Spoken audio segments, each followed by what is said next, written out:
Imagine if you lived peacefully in a normal world working as a packer, but then you discover you have an incredible tolerance for drugs. Each drug you consume has different side effects on your body, enhancing your physical and mental attributes, among others. Suddenly, while walking through the city, a giant portal appears, releasing demons. Thanks to the drug effects, you manage to escape and even defeat a boss. But not everything is smooth or drug-fueled. A new enemy will emerge. What kind of substances will they use to save themselves next?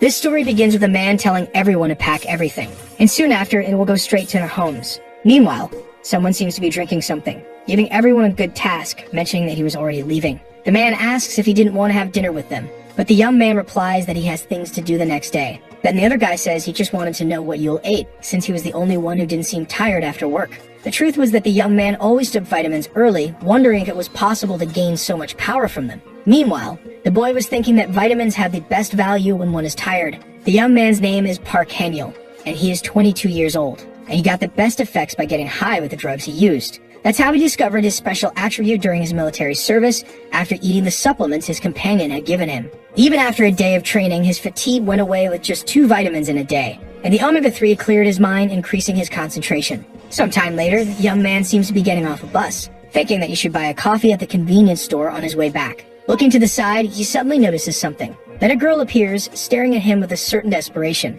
saying that this was the first time she was going to tell this to someone, and the protagonist, in his thoughts, assumes that the girl is confessing to him. Happy, the young man asks how he can help her. However, it wasn't what the boy was expecting, as the girl was just trying to deceive him, inviting him to a cult. As she walked away, the girl said she wasn't a bad person, and that her name was Han-yeol. Starting to run, the boy wishes her a good day, thinking that there were still people like that, and that he was completely tired of cults and saints because of his own father. His father used to be a very stable person. However, one day he ended up saying that he had made a very important decision, deciding that he would make medicines to become a saint. After his father said those shocking words, he quit his job and moved to his parents' house in the countryside, and he consumed a mix of medications and other ingredients, but he was taken to the hospital countless times after having a stomach ache. Then one day he went into nature because nothing was working, leaving a ride, saying he would return with energy. However, that happened 20 years ago. That was when he, Park Han-yeol, was only 2 years old. While buying more vitamins, he thinks that it was a long time ago, and his mother went through hardships since his father had disappeared so long ago.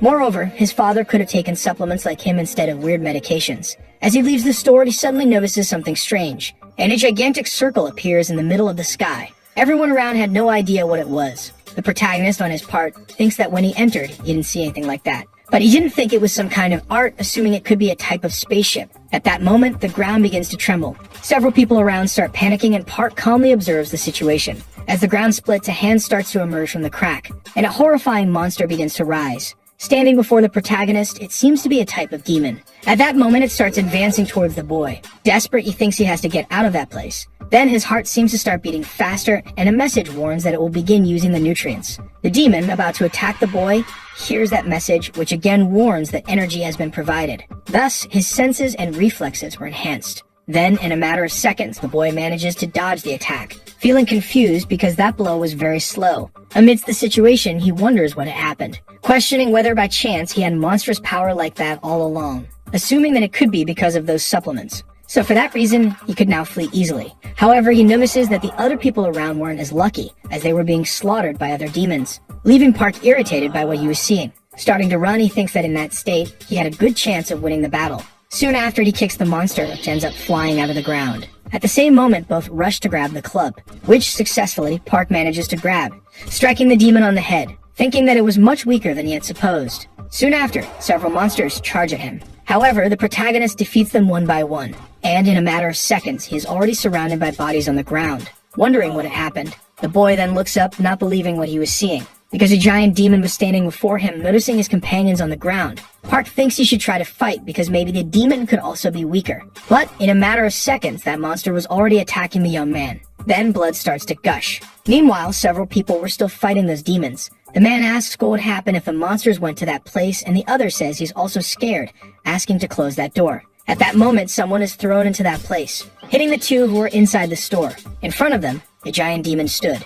Desperate, the young man begs not to be killed, begging for someone to save him. At that same moment, someone seems to be smoking a cigarette, and the system announces that the elixir has been consumed. In a matter of seconds, a protagonist charges at the demon, landing a kick on it. managing to throw the demon far away. And a very frantic pose of the protagonist appears. The system announces that adrenaline had surged in his body. Park, in turn, says they should start round 2, charging at the demon again, landing a punch on its face. Then he delivers a sequence of punches, but at that moment the demon charges back. Even so, the protagonist manages to dodge, saying it seemed like he was still full of energy. Landing another punch on its face, telling it to taste that, smashing the demon's face into the asphalt, successfully managing to defeat that demon, saying that it seemed like the cigarettes also had an effect on his body and hoped his mother was okay. However, at that same moment, the demon rises again, and as a consequence, it grabs Park's head, punching it and throwing him to the ground. But just barely, Park manages to hold its hand, delivering a punch to its stomach, which now finally and successfully knocks out the demon,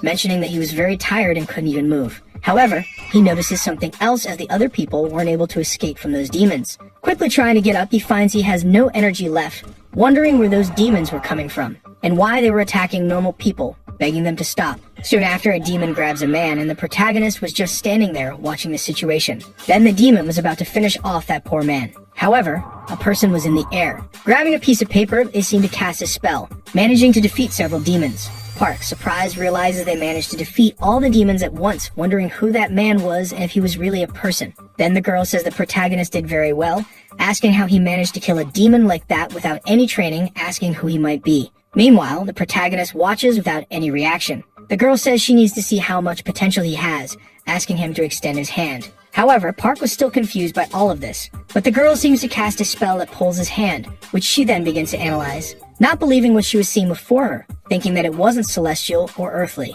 But still, it wasn't human, which could be explained as an irregular being. Although it's sad that this child was chosen, she couldn't allow someone to become a disaster that is left alive. Starting to use magic, she thinks she needed to get rid of him now. Then the boy thanks her for her help, saying that if she hadn't helped, something bad would have definitely happened. And for that reason, he didn't know how to thank that woman. Observing what the boy had said, she falls silent, thinking that it was a pity that his manners and his pure energy were a waste, throwing a pill into the boy's mouth, which as a result he ends up swallowing. Realizing it was very bitter, he questions what the woman had given him. And at that moment, the young man falls to the ground, and the woman replies that it was a medicine used to seal the center of his energy. Although it's not used to seal demons that can't be controlled, this was the only way to save his life, because one day his irregular powers will ruin his life and the world around him. Even though the boy might suffer, it was for a greater good, asking the boy not to hate her, and if fate allows, they will meet again. Soon after, that girl, without even saying her name, walks away, and the protagonist ends up falling to the ground, wondering what he had done for that woman to give him that medicine and what she meant by that word irregular, and if it had anything to do with his special attribute. Getting up, he asks not to make him laugh, because if he didn't have those powers, he would be on the ground with his skull cracked open. Quickly, the young man goes to a store. Grabbing a supplement, he starts drinking it, and the system announces that the drug has been consumed. Park thinks that from that day on, he will use these powers to survive. Sometime later, the young man was already at home stocked with supplements, saying that hangover drinks also work on his body, remembering that the girl had mentioned a disaster, and that the medicine she had given him must have some effect on him. But for now, he will grab everything he needs and head straight to his mother. At that moment, his phone starts ringing, and a message from the government appears, saying that monsters were everywhere. And that message asks him to download the department's app to get more information about all that. About to download the app, the protagonist notices that the name was Special Precautions number 24, assuming they just created it because the design was terrible. Grabbing his phone, he starts scanning his ID, and the app announces that authentication was complete, and that he would now be redirected to the app. At that moment, several strange letters start appearing around the boy. Not understanding anything, Park wonders what's happening. The system announces that they confirmed he had a spiritual physique, and for that reason, they would begin analyzing his body. Park thinks that it was similar to what the woman had said, and that it could be something related to the irregularity that might appear again. Soon after, the boy seems to feel some kind of pain, wondering why this had to happen now, because the effects of that medicine were probably already kicking in. Then at that moment, the boy begins drinking his supplements again, thinking that now he felt much better. However, that message was still analyzing his physique, and soon after, it announces that Park's analysis results had been concluded. There was a blue void material, and its color represented trees. The chance of obtaining water from that material was extremely rare, and its name was bluish fuel. They called it that because it worked like a condensed elixir and held the energy of the entire Earth. Meanwhile, Park was still waiting for the system's response. The energy of the blue matter was an ingredient in the medicine the protagonist had taken, and since the effects of the hangover drink cured the poisonous effect of the medicine, only the energy of the blue matter had remained in his body. Thus, something very interesting ended up happening to Park's body. The protagonist, desperate, realizes that his body was very hot, so he thought it would be better to wait for his fever to go down. However, the boy felt very restless, still wondering if there was some way to feel more comfortable. Then right after, he seems to have an idea. Supposing that the best way would be meditating, mentioning that this wasn't one of the positions practiced by those people in martial arts movies. Besides, that position was very comfortable, so he will stay like that until this fever goes down. Park says he should have a regular physique, complaining about his mundane body. Then the system announces that the results show the protagonist had a mundane body full of tree energy. The boy thinks she gave him a medicine because he was considered irregular, wondering what that meant with the tree energies. Moreover, it seemed that the effects of the poison had disappeared, wondering if the effects of the ingredients changed while he was being analyzed. Even so, it was a relief, as he could have been killed if the analysis showed he was irregular. However, a different colored system appears, and from it, a man emerges, greeting all the citizens of Korea, saying he wanted to mention that everything he was going to say from now on was completely true. 10,000 years ago, the world was a much more spectacular place than it is now, because those beings we call monsters roamed the earth, while other beings from other worlds crossed galaxies to reach Earth. At that time, humans were killed and discarded. Amidst that chaos, a few chosen ones were granted spiritual physiques, a special power they didn't possess before. This acquired power gave humans a life expectancy comparable to that of monsters. Thus, it signaled the beginning of a world where anyone could wield great powers. Then later, these people were named monks, and in order to close the gates to heaven, they ended up sacrificing their lives for a greater good, making it so that humans could thrive on Earth for eternity. These people were remembered as myths and legends, and their stories were passed down through generations. Thus, they continued protecting the gates as humanity progressed. Or at least that was how it went until a few hours ago. All the chosen monks will be patrolling their designated areas to protect the safety of all humanity. And also, these people have been tested for their abilities, which gives them the right to enforce the law when necessary. Meanwhile, Park was still analyzing that system, wondering if this is what it meant by finding suitable skills for his aptitudes. At that moment, several other screens begin to appear in his vision, wondering if everything around him was skills. Realizing that it was indeed the case, because those are all the parts where he could feel the heat emanating. Additionally, in that image, the protagonist was in the same position. After training systematically for a certain period of time, he could emanate heat from at least one of these 3 places. And once those 3 places start to heat up, he should begin the training of the ground path. Until yesterday, he didn't believe in religion or anything like that, but now he was practicing the sacred breathing technique. Right after, the boy seems to start meditating. Surprised because it was much easier than he had thought. Assuming that even if he had a spiritual body, it takes time to feel the energy gathering in the 3 cores. That could take months or even years for some, as it depended more on their talent. With enough training, one can reach a state of emptiness and unconsciousness, even of one's surroundings. Thus, Park took his first step toward becoming a monk. When he opens his eyes, he ends up confused because several plants were surrounding his body, wondering what all that was and how long he had been in that position. Grabbing his phone, he realizes that its battery had died. Therefore, he should have a clock somewhere to check the time. However, when he looks, he sees that it was June 22nd. Completely surprised because 100 days had passed while he was meditating. Sometime later, the boy had already taken a shower, happy because there was still water. Assuming it was very strange as his injuries were healed and he didn't feel very hungry. Moreover, he hadn't lost much weight. Instead, he had become much stronger. Grabbing his phone, he notices it was charging, wondering if perhaps he should check the news. However, when he looked outside earlier, there was a barrier in the shape of a giant dome. Wondering how there were holes with monsters coming out, and that area was probably an extreme danger zone. At that moment, he realizes that another earthquake had occurred.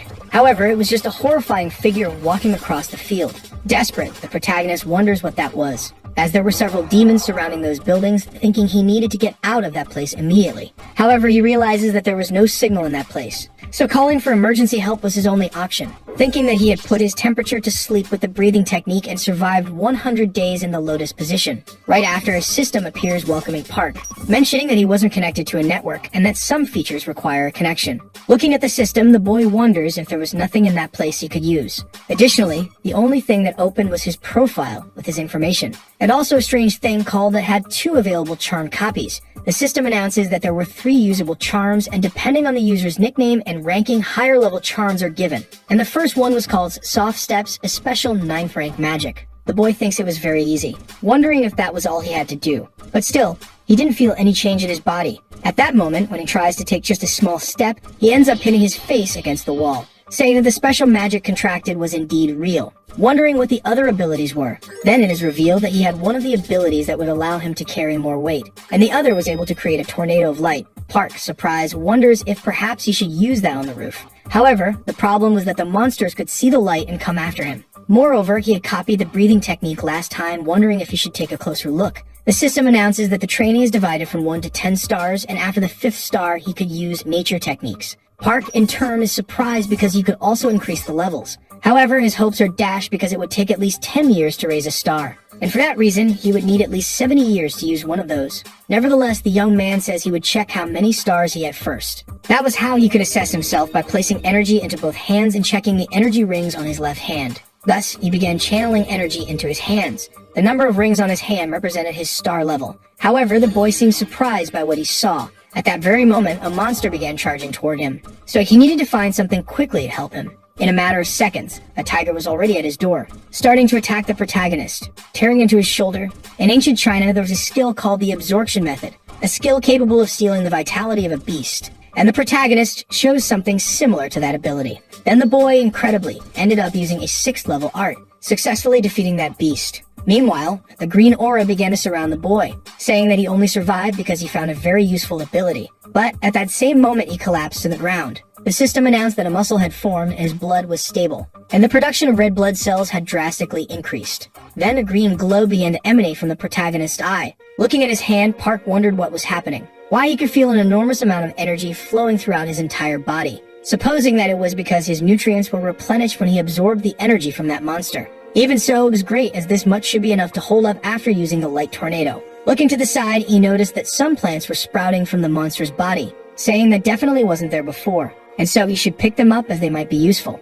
While walking, he realized he could only use one sprout at a time, and if he had time to absorb the energy from monsters before finishing them, he could do something much better. However, he thought it was better to avoid too many problems, as he needed to hold on until the rescue team arrived. Observing the light tornado ability, he thought he would need to use it at some point. At that moment, another monster appeared, charging toward the boy once again. As a result, he began using that ability again, landing a punch on that monster, thinking that there wasn't any time to relax, and he needed to get up quickly and call for rescue with his light tornado ability. But every time he kept encountering monsters like that, and countless times he simply started defeating them. But even so, it never ended and kept coming back. Sometime later, the boy ended up reaching the rooftop of that building, completely surprised by what he was seeing, because a gigantic monster was standing next to him. Watching the situation, the boy thought he was going crazy, and at that moment, another monster appeared behind him. But even so, Park thought it was all or nothing, charging toward that giant monster. Then he began using that light tornado ability. Sometime later, a voice asked where the protagonist was, asking the boy to come out now. Noticing a man flying, Park sent a signal, indicating that he was down below. The man, in turn, questioned why Park was just standing there, and asked if he didn't have a talisman to fly or at least jump. But the boy said he only had the 3 he had gotten earlier. The man, saying that was very boring, asked the boy to extend his hand, wondering what the boy was doing and if he couldn't hear. But the boy pointed out that there was a monster behind him. In a matter of seconds, the man seemed to use a talisman, effortlessly defeating that monster, telling him not to make him repeat himself and to extend his hand, asking who he was to be wandering around a restricted area, and if he didn't value his life. Park, about to explain what had happened. The man said it didn't matter because he didn't need to know that. So our boy thanked him for saving him. Leaving that barrier, Park thought it scared him, because there were countless notifications from his mother. But he understood that as he had been trapped in that place for 100 days, and he was very happy that his mother and his relatives were fine, thinking that many things had happened during that time, wondering how different everything could be now. Sometime later, the boy was in a building, telling his mother that he wanted to call her again,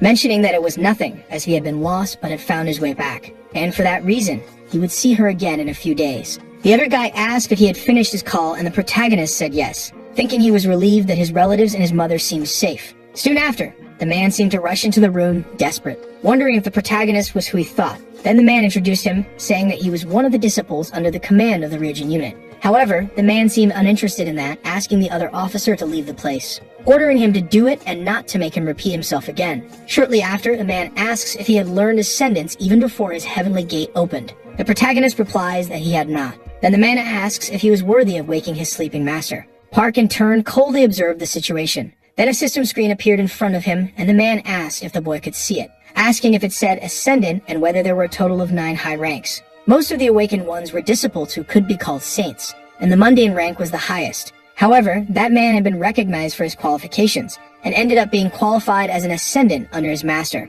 Age and ethnicity didn't matter, as the person who accumulated the most disciple training was the senior, and not necessarily the younger one. That's why Park had to do his best for his senior, as that was the unspoken rule. Park asks if Ascendant was the lowest rank and what rank his master was, irritating the man who asked him not to speak of what he didn't know. He mentioned that Park had been born with a spiritual physique, So if he wanted to survive in that world, he had to stay under the protection of his superiors. For that reason, there wouldn't be a second chance, and if he said that again, he would die. However, Park says he had heard that no one could change masters 3 times. So the man might have been following that master because he thought his way of speaking was very interesting. This left the man completely furious with what he had heard. But at that moment, a system screen appeared, showing all the protagonist's information, saying that he thought the man had mentioned that rank was the closest one after Ascendant. Standing up, Park says he needed to do his best for his superior. Sometime later, that man was arguing with his master, asking if he had treated his senior as he had been told, and if he was saying that he had handed over the technique he had used.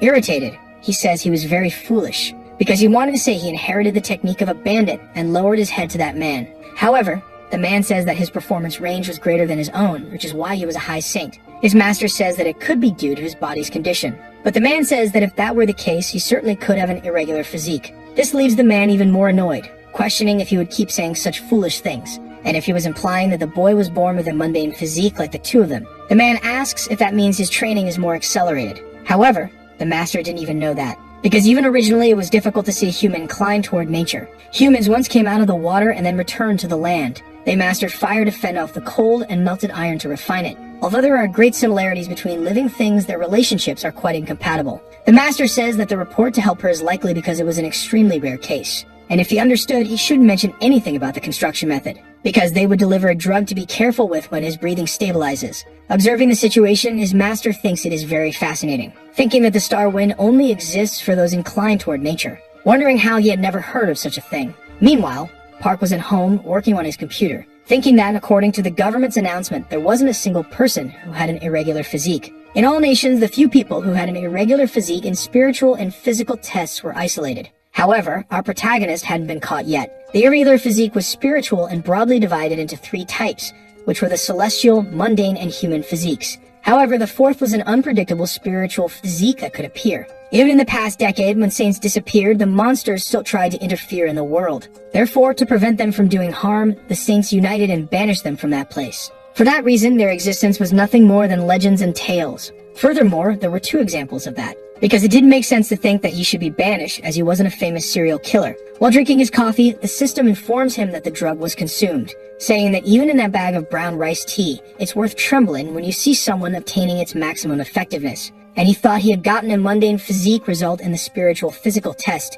and because of that, the blue matter from Brazil was given to him. While he didn't know how long the drug would last, he was trying to find something with similar effects, but there was nothing reliable. For that reason, he thought there might be a limit to the information that could be spread to the private sector. But at that moment, the boy seems to have an idea.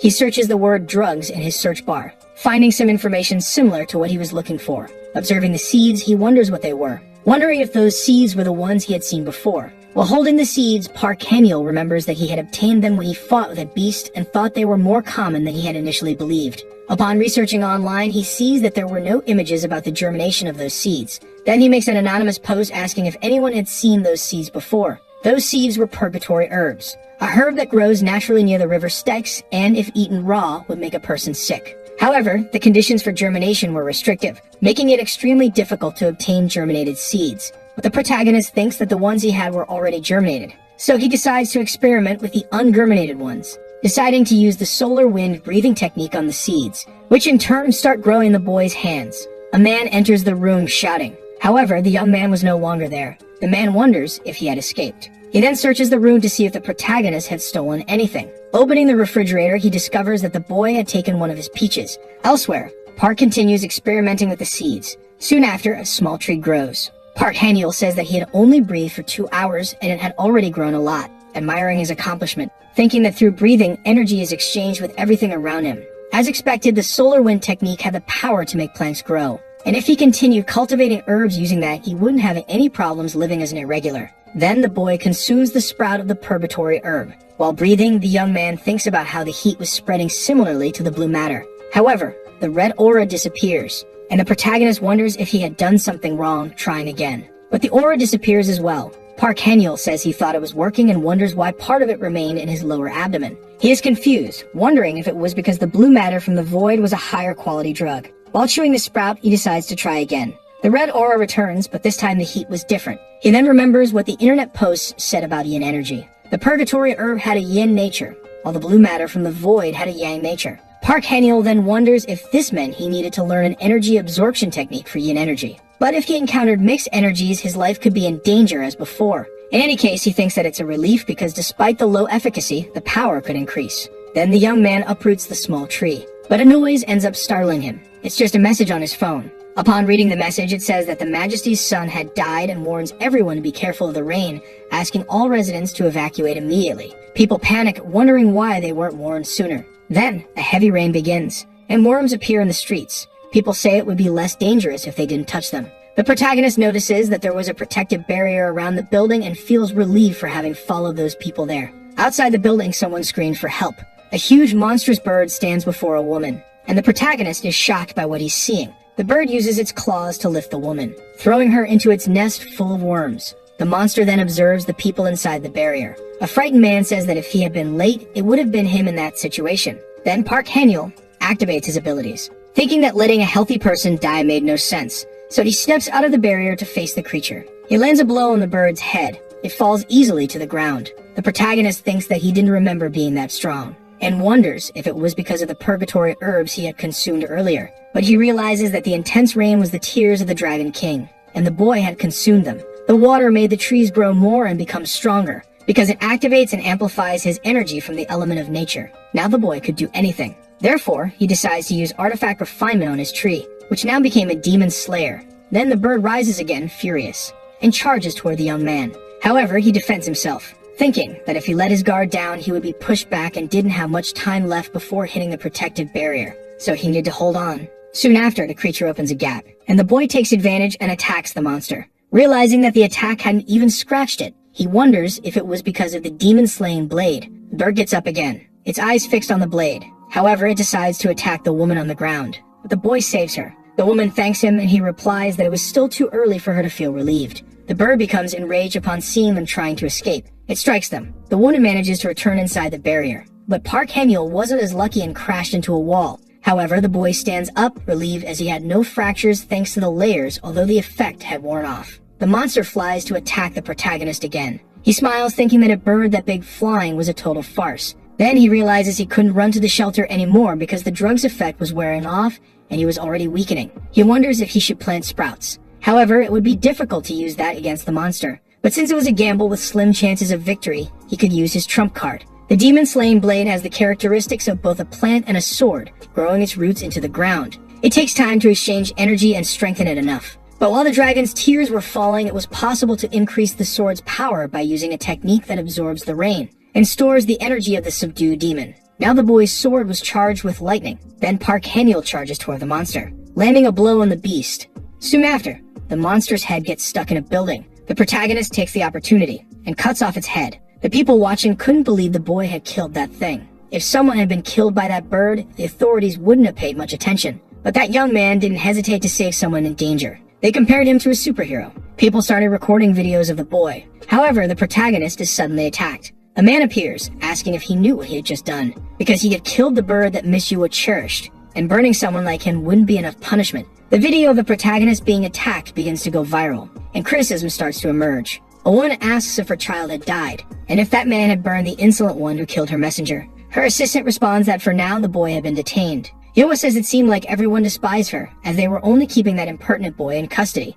She becomes furious, ordering that all humans be told that if they didn't want to suffer her wrath, they should set an example and kill the boy. But her assistant responds that there was a report indicating that the protagonist's actions had become a trending topic. Therefore, the woman should be kind to the boy, as there was a great level of dissatisfaction with the new leadership. Yoa says the rules of that world weren't fun, and the government's rules were frightening. She was sure her maid had some way to calm her down, and the maid in turn responds that she had prepared a tribute to ensure Miss Yua's reputation wouldn't be tarnished. Yua then says she will wait for it. Soon after, the rain begins to stop, and the woman says the Dragon King had relieved his sorrow. It was just an illusion that transcendent beings were free from desire. Miss Yua grabs a package and thinks that the important thing was that she managed to obtain it. It was a piece of trunk. That fruit is called the treasure of fantasy even by the gods, and its flowers only bloom once every 3,000 years. It's a mystical tree that only grows in the orchard of the Queen Mother of the West, the peaches of the Tree of Immortality. Yua mentions that when the Queen Mother sacrificed herself to close the gates of heaven, the orchard disappeared.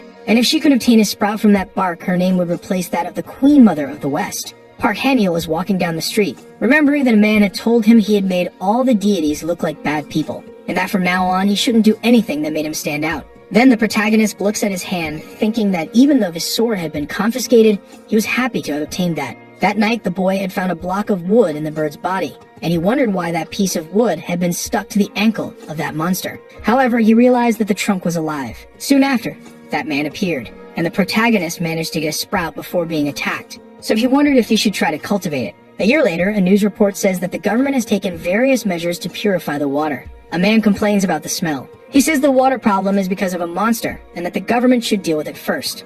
A month ago, when the celestial energy was in disarray, a monster hid in the Han River, a 1,000-year-old snakehead fish. After crossing the world of monsters into a river in the human world, it became powerful enough to claim the title of God, calling itself the sovereign of the Han River. The creature declared that no one could use the river's waters until a human sacrifice was fulfilled. A boy watching the report says that fish seemed to have a worm's brain. That was Yang Geju, a disciple from one of the 8 sacred mountains on the Korean peninsula. Then someone tells the boy to avoid making unrelated comments during that meeting, and that it would be better to behave and sit properly. That was Shin Somin, the youngest disciple of one of the 8 sacred mountains on the Korean peninsula. However, the boy didn't care about that meeting, because it wasn't a problem they could discuss and solve alone. And that in the first place, everything was based on the immense will of the elders. The woman becomes irritated and asks if that's what his master taught him. She says 10,000 people have already contracted diseases because of the water, so they should find a solution as soon as possible. Then she asks how the boy dared to insult her master. Yang Geju asks if the woman was capable of killing the sovereign of the Han River,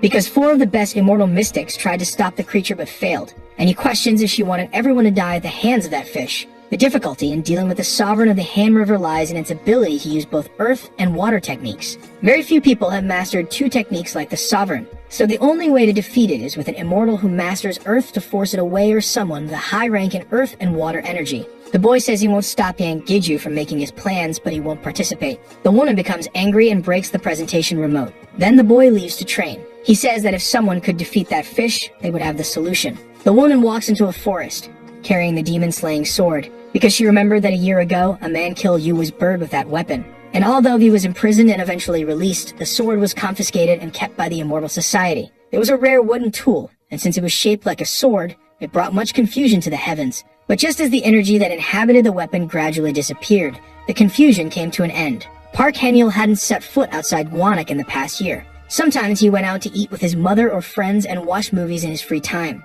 The girl remembers that he had said he wasn't using any phone apps, so he wouldn't be able to calculate his achievements. Considering what Park Han-il had been through, it wouldn't be impossible. Then the protagonist appears, and upon seeing the girl, he turns a corner. Yang Jaiju thinks she can't lose him, and decides to follow him. However, she can't catch up with the boy, even running at full speed with the help of a talisman. As a result, she loses track of him. But Park Han-il reappears, asking if she was affiliated with the Immortal Society, and says he had no intention of running away. He was just surprised that the girl was following him. The girl notices that the protagonist was sweating, and wonders why he only used physical strength and not a talisman to get rid of her. Then she throws a phone to him. The device has its user changed. After that, Park Han-il shows his information. Yang Jeju discovers that he was still a high immortal but ranked below her. Park asks if Yang wanted to use his wood element to kill the sovereign of the Han River, wondering if the immortals really wanted that monster dead. That's how he saw things. Yang says no, because the reason her seniors hadn't taken action on that was that they wanted to see the juniors solve the problem without needing their help. The protagonist says that thousands of people were suffering because of it. Accepting the offer, Park asks if, by cooperating, he would be compensated, and if by any chance he could get his sword back. Yang asks how the boy knew about that. Park replies that by breathing he could interact with the trees around him, and that was the function of the technique he had learned. Yang thinks that's the reason Park could run so fast in the forest. Park then says he first wants to know if his curfew would be lifted as a reward. Yang replies that he was allowed to be rewarded, but attracting everyone's attention was a big problem, and besides, there was no one to promise him anything just because he had helped. Yang explains that the curfew was initially imposed by the superiors to punish Park for killing Miss Yua's bird, but now that incident could easily be resolved if she did everything to persuade that man, helping them get rid of the sovereign of the Han River. Sometime later, Park was already by the riverbank, and the other man asks why they needed to go to that place. He didn't know if Park had come to this place to try something, but it was the nuisance he had seen there because he wanted to see the creature. Yang asks him to calm down, as it was all because of the sovereign of the Han River, wondering what the protagonist could do in that situation.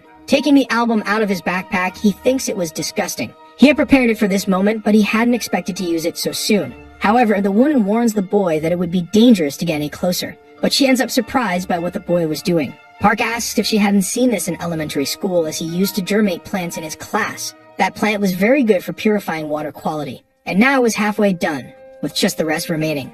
At that moment, a giant creature emerges from the lake. The protagonist grabs his sword and gets ready, saying he was about to start fishing for that fish. A thunderous roar echoes through the area. The creature declares that it was the god of that river. Therefore, it wasn't someone who would be obedient to another. It attacks the protagonist, who barely manages to dodge. Soon after, he seems to start casting a spell, hurling at the creature. Furious, it asks how he dared to do such a thing. But at the same moment, it gets hit by several projectiles from the protagonist, leaving the monster even more enraged. Meanwhile, Yang is still protecting the other men, thinking it was impressive, because by using the purifying plants, Park had completely drained all the dirty elements from the river's sovereign. However, if he continued at that pace, he simply wouldn't be able to win the battle. The monster says that despite his ability to deal with hard-to-see energy, his petty tricks simply didn't work. Attacking the boy again, who, as a consequence, seems to start falling into the lake. However, he throws more of those seeds to support himself, mentioning that this was the last one he had. Throwing it at the monster, the creature says that it was the tree that was struck by lightning, asking if Park intended to destroy its body with that little toy. However, Park says that it was a toy he placed in her heart, asking if she couldn't feel it. And at that moment, he starts diving again, saying they would see each other again. Beginning to cast a spell, he says it was a thunderbolt and lightning dart he made himself. Therefore, he couldn't just let the creature leave. He starts electrocuting the entire area, successfully hitting the creature, and a huge explosion engulfs the area, successfully defeating the creature. The protagonist says that now the air was much fresher. Standing on top of the serpent, he says he had committed a bad act again, attracting attention once more, and didn't think it would end well this time. The reason the mortals had neglected the hand sovereign was really for the sake of trials and growth. So all of this was for their disciples, not for normal people. Looking around, it seems he found what he was looking for, thinking it was smaller than expected. The inner core of water-based creatures, the reinforced crystals, were rebuilt in the hope of becoming a dragon. For that reason, he decides to take it as a reward for his mission. However, a man suddenly insults the protagonist, asking what he was doing. They quickly use magic to restrain him, asking if the boy knew what he had done. That man was the celestial king called Nakusha. The girl watching from above seems to recognize the man who was restraining the protagonist, remembering the words of that other man to just act like everything was fine until those ungrateful immortals found themselves in trouble and started complaining, thinking that the fact they had appeared like this and that the sovereign of the Hand River had been subdued meant they had altered the fate of the Hand River's death. The girl then greeted the man, saying she didn't know how the seniors had come to that place, and the man questioned whether it was worth saying that the place was safe or authorized, asking if she wasn't the disciple of Tebek, to which she quickly responded that he was correct. The man questioned whether she was saying that a disciple of such a master didn't recognize the gravity of the situation, because that boy she had brought had trained for only 1 year without any master. Even though the wood construction technique is rare, a man who trained without a master for a year used a technique strong enough to defeat a sovereign, asking if she wasn't doubting that guy's identity, and warning her that if she dared to open her mouth again, it would bring great humiliation to Tebek. Completely desperate, the girl seemed to understand the situation. The protagonist then began to laugh. The man asked if he had lost his fear, and Park asked why he would be desperate, wondering if he had done something wrong, because they were doubting him just because he had a unique ability, but unfortunately, this was the second time it happened, so he was already checking the app. However, it was only 3 minutes after the fish had died that they all appeared. Everyone around seemed confused by what the boy had said. Park said they should have been watching that fish closely, and judging by how they appeared right after its death, asking if they thought that if they had killed that fish, they would be well regarded by the public. And since they ruined everything they could have used to grow, they came running to that place in desperation. The boy, now completely irritated, told them to stop. Soon after, an explosion happened, claiming that it was the protagonist who caused it. However, he ended up surprised, because his attack had no effect. Park said he always aimed for the stomach, just like before, and then he pointed his sword at the man, who became completely enraged, asking if Park knew what it meant to point his sword at him, and if he had any last words before he died. However, to Park it wasn't as if he would die, because the man wouldn't be able to kill him. About to attack the protagonist, the man said that his arrogance reached the heavens, unleashing an attack on the protagonist. Then, a massive explosion occurred, and the man seemed surprised, because someone else had arrived to interrupt the fight, saying that the watchman should guard the garden, questioning what he wanted in that place. The name of that man was Bek, a high-level immortal from the 3 realms of heaven. Bek said he had a request for his lady. He hoped he hadn't interrupted their display of power, but this was just unjustified violence. And now, from what he saw, that boy was quite foolish. However, if they wanted to fight, he wouldn't stop them, because both would have a bad reputation. But the boy had no justification, so please, they shouldn't get in the elder's way. And soon after, the two disappeared. Then the man asked why that lady had to call Elder Bek to save the protagonist. Sometime later, the young man seemed to be walking somewhere with Beck, asking if the young man knew he would appear and if that was why he had been so bold, mentioning that you would give him some advice, saying that he might think he was special but uncommon arrogance leads to ruin. Hearing what the man had said, the protagonist remained silent, saying that he would keep that in mind, thanking the elder for his advice. Thus, a year and a half had passed since that day, and he still remembered how confused he was with all the setbacks he had that day. No matter how good his intentions were, they weren't well received by everyone. Therefore, he had prepared carefully since the story of the Han River's sovereign began to unfold. For that reason, he wouldn't have to go through that again, and he wouldn't act without knowing things, nor would he be treated as a fool. He wouldn't be the victim as he was that time. MysticMANHWA has a garden. Not just any garden, but one where divine medicinal herbs are carefully selected and cultivated. But the story about that garden could have just been a rumor. So he devised a plan to see solid evidence. A plan to attract the attention of the lady who had the garden. That's why now he was prepared, standing in front of her. Yua asks if he had mentioned his name was Park and then questions if the young man knew what those were. The boy responds that they were seeds of the purgatory grass. The woman says that such a precious thing had been discovered by mortals repressing it on the black market. She had investigated the seller to punish him severely. Sensing the gravity of the situation, the protagonist kneels, admitting that he had sinned gravely. He explains that he had no choice, as his living conditions were very poor. However, the woman asks him to lift his head, saying that it was all fine now as he had paid for his sins. But she only showed mercy so the punishment would be balanced, because the price for killing her bird wasn't light. Yet, she would show mercy once again. She then asked why he didn't work in her garden, because she personally had a garden that cultivated grasses and herbs. And if the boy was capable of cultivating purgatory grass, he certainly had enough skill to cultivate common aquatic plants that had purified the poison of the sovereign of the Han River. Park thanks her, saying she thought so highly of him. But the reason behind his plant cultivation was all due to the technique he had learned. But Yua says that using that technique, it should take only a day or two for common plants to start bearing fruit. However, Park replies that the purgatory grass hadn't grown more than a sprout, and no matter how much time or effort he dedicated to it, it wouldn't grow any further. The woman then asks if he's saying he lacks dexterity, and the protagonist admits that this is true. The woman then comments that he had more courage than appeared, and couldn't believe what he was negotiating with her. She mentions that she would support him with some divine medicinal herbs from her garden for proper tools. In addition, she would accompany him to help him become enlightened. For that reason, she would assign another young man to assist him. Kneeling again, the protagonist thanks her for her mercy. However, this had always been part of his plan. Giving a signal to the other girl, Yua asks if she had been in that place all along. The girl quickly approaches her master. The one asks what her verdict is, and the girl mentions that Park seemed very suspicious. Because he was being so cordial, it looked as if he were plotting something. Moreover, she had heard that he was the one who killed her bird, and even defeated the sovereign of the Han River. The boy wasn't experienced, but for him to achieve so much could only mean he was either a genius or truly an idiot. The girl asks if her master knew he had been scheming from the start, but still accepted him.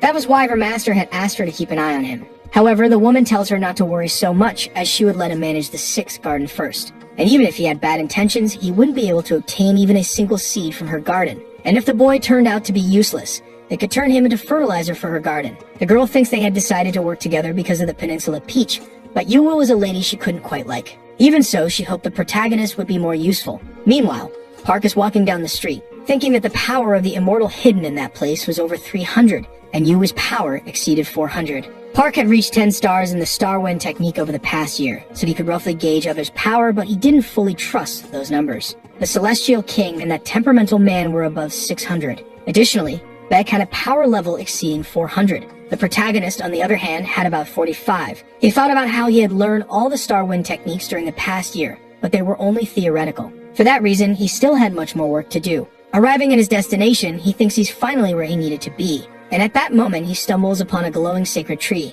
He says that today he brought something for the tree, and it was the sentimony from the sovereign of the Han River. Since he was giving one to the tree, he should also receive one in return. Sometime later, the young man seems to be meditating in front of the tree, when suddenly he wakes up, surprised because the smell of those peaches was so good. He managed to improve his attack power just by sitting in front of it. The breathing peach had been training its form for the past year, but it was only in this last week that the flowers of this tree had bloomed and bore several fruits. Even so, they were still quite small. However, as they had grown and matured, at least now he could eat a bit. Right after, a voice tells the boy not to be so hasty. Looking to the side, Park seems surprised. A small bear had started talking to him. Park, in turn, asked if he could know who he was. The bear then says that the elder had named him Guanaki, So Park asks if he was the mountain god known as Wanaskin, thinking that after the gates of heaven opened, the deities began to reveal their existence, and this one, in particular, had been quite unlucky. Hundreds of years ago, when the capital was moved to Hangwon, the land officials believed that the fire energy from Mount Wanaskin effectively affected Hinawan.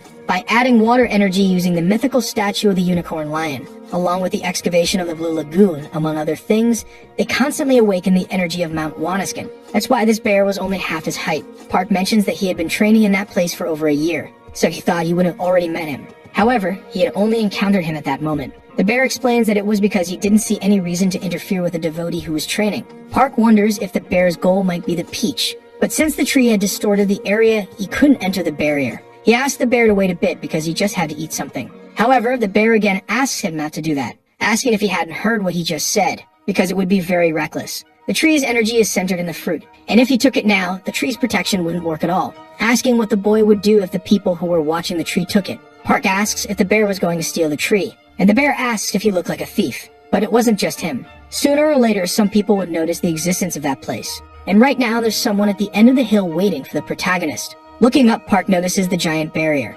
supposing that it was a tremendous Yi energy. Pointing his finger upward, the bear says he had warned him before, and if they were attacking the barrier so much, it could mean they were determined to get him there. Or perhaps they were after the peach from the tree of immortality that was growing. Park says that maybe it's the peach mentioned in the journey to the west, the one the Monkey King eats, but the bear tells him to forget about that. The important thing is that one of the top Taoists was after him, someone using fire techniques. With his training, the boy was able to traverse forms of the tree. A mere human body cannot digest the effects of the peach of immortality. However, the bear was different, and that's why he should give the fruit to him. Only then would he regain his spiritual energy to protect him and the tree from that man. However, Park apologizes again and begins to eat the peach, leaving the bear completely shocked, wondering who this boy was. But still, that was the peach of immortality that had transformed the Monkey King into the strongest man. Wondering what would happen to the protagonist, and at the same moment, the system announces that the drug has been consumed. Park immediately sits down to meditate. The bear asks how he's feeling, and if he's noticed any changes in his body. The young man responds that the peach was very sweet and fresh, leaving the bear speechless with what he had just heard, calling him an idiot. Park in turn thinks the bear really got worked up, but no matter what breathing technique he tried, he couldn't control the heat moving freely through his body. Although it wasn't anything like the heat that bothered him last time, this feeling was gentler. The bear explains that it takes 3,000 years to produce a low-level fruit, so one that grew in a year must be of very low quality. Park, for his part, says he's having trouble and asks if the bear could help him. The bear says he couldn't help even if he wanted to because he didn't have the power for that. Right after, the protagonist throws a seed at the bear's forehead, leaving the bear completely irritated by what he had done. However, the bear then realizes what was thrown at him, asking if that wasn't a purgatory seed, and if he was giving him something as precious as that. The protagonist then gently hands him several of those seeds, mentioning that at the moment, that's all he had, asking if the bear would be able to recover with all of that, to which the bear quickly responds that it would be easy. Park, in turn, asks what he could do now. Then the bear replies that from now on, he could start selling caves. Park was left completely shocked by what he had heard. The bear told him that with just those 3 purgatory grass sprouts, it wouldn't be enough to restore his power. The protagonist asked if there was anything else he could do, and the bear asked if he had anything else up his sleeve besides that. Park then mentioned he could check something accessing the system and said it had that function. Observing it, the bear noted it was the map of that area. Meanwhile, Park realized he'd have to deal with the person approaching. The bear asked if Park was thinking of fighting, and the protagonist confirmed it, saying that if he just left things as they were, his tree could be taken away. The bear thought it was obvious that Park would lose with his current power and wondered what the boy could be thinking, seeing how calm he was. In that moment, the young man started running toward the approaching figure. The man thought he had finally found the protagonist. Soon after, Park was standing in front of him. Sensing the energy, the man asked if Park was a disciple of the Celestial King and whether his master had ordered him to take Park back. Quickly, the young man replied that he was correct and added that they had even given him an item, the 9-tailed fox fan. The bear exclaimed that the 9-tailed fox fan had only been seen once 300 years ago. He couldn't believe that such a treasure was created from the tail of fox, as it was extremely rare. Being a treasure, the tail remained intact, and the phantom energy it contained must be truly formidable. The man confirmed that the fan indeed belonged to the 9-tailed fox. Park, however, asked even if it were the Celestial King's fan, would he really cause an explosion in a place filled with people? The man then asked if Park couldn't feel the energy of the area, saying that no matter what skill he used or how much he screamed, no one would escape. The bear interjected, explaining that the man's unusual energy was due to the treasure he was using, which contained the power of 4 celestial beasts. The man, growing irritated, asked why the bear always interrupted him. However, Park didn't even know about that. Angry, the man said even that small creature was interfering, asking why the bear was always getting involved in his affairs. And instead of taking the life of the fish, he would take Park's life. Watching the situation unfold, Park thought that his power had momentarily reached close to 105 times stronger than his initial power with that sacred item. It felt like an item from a fantasy game purchased with money. So when shit arrived, he spread his energy across the mountain, lowering his abilities. Park didn't believe he was truly gathering energy. Realizing the situation, the protagonist started using one of his skills called wind distribution, thinking that he was gathering the energy he had distributed. In a matter of seconds, the man launched an attack at the protagonist, which Park simply shattered. The bear was left speechless by what he had witnessed, wondering if such martial arts techniques were even possible. Park asked if he had mentioned before that no matter what happened, nothing would leave that place. Because if someone was trying to brandish their weapon against another, they had to be prepared to face a counterattack. The man, shocked, asked how a bastard without proper teachings could dare challenge him. But at that moment, something strange started happening. A blue glow began to surround the boy, and immediately, the young man collapsed, unconscious, onto the ground. Park approached to check if the young man was okay, saying that when he recklessly wielded the fan, hoping to obtain power greater than his own, his soul was absorbed into it, instead of his power. However, Park didn't fully believe that was the case. The bear commented that if the right person had achieved this, the entire mountain would have blown up. Park wondered if a sacred item was truly that powerful, and if it was, he needed that item. Suddenly, an explosion erupted. It seemed the man from earlier was attacking the barrier. Grabbing his disciple, the man said it was an unbelievable mistake. He couldn't believe that a disciple of the Celestial King had become a fool in his domain, and it was clear that the child would not be able to escape the wrath of the Celestial King again. Even if he were the commander of the Immortal Society or a master of the Red Martial Arts, it was nothing compared to the 8 sacred monks. Park in turn said that he had done everything purely in self-defense. Park thought that self-defense also applied to the man attacking him, and he began to prepare his counterattack. Irritated, the elder said he should have burned Park a year ago. He couldn't understand why the Celestial King wanted a walking disaster like him. But now that it had come to this, he would burn Park completely, leaving only his bones behind. Yet the protagonist coldly observed the situation without any reaction. In a matter of seconds, Park began to run. The man continued to pursue him relentlessly, casting multiple spells at the boy. Feeling cornered, Park admitted he was at a disadvantage. He thought that his compatibility with the situation didn't seem favorable. Out of all the elements, fire was the least suited for him. The bear urged him to use the 9-tailed fox fan quickly. By just inserting energy into it and wielding it, the bear explained it should work no matter the element used. But then the elder cast a spell that struck the poor bear. Meanwhile, the protagonist pondered the bear's idea, wondering if his soul would be sucked in just like the other boys. Still, with no other option, he decided to try anyway. He began casting a spell with the fan's ability. Irritated, the elder shouted, asking how Park dared to use the 9-tailed fox fan. But all the attacks ended up hitting the elder instead, leaving Park completely stunned by what he was witnessing. This was true to the power of a sacred item. He wondered where the man had gone. At that very moment, Park was struck from behind. He suffered a severe wound, suspecting that one of his organs had been injured. Rising amidst the flames, the elder said it was pathetic. Not only had Park turned the Celestial King's disciple into a fool, now he was using the 9-tailed fox fan. Park couldn't believe he had survived. He questioned how so-called immortals could be like this. The elder started casting multiple spells at Park, declaring that this would be his end. The spells hit the poor boy, dealing him a fatal blow. The elder mentioned that he wouldn't let Park use those dirty tricks again, and so he would take him to the Celestial King. The young man, overwhelmed, wondered if this was the moment he would die. He supposed that if his body had been fully restored, he could have won. However, he was confused as to why the pain had suddenly vanished. Then a peach began to float in the air. The system announced that the drug analysis was complete. A long time ago, the Monkey King sought freedom from interference, and so he obtained his skin. He wasn't harmed by the many sacred items wielded by the Celestial Realm. He endured 49 days on the Eightfold Celestial Path. Even under the pressure of Buddha's 5 fingers,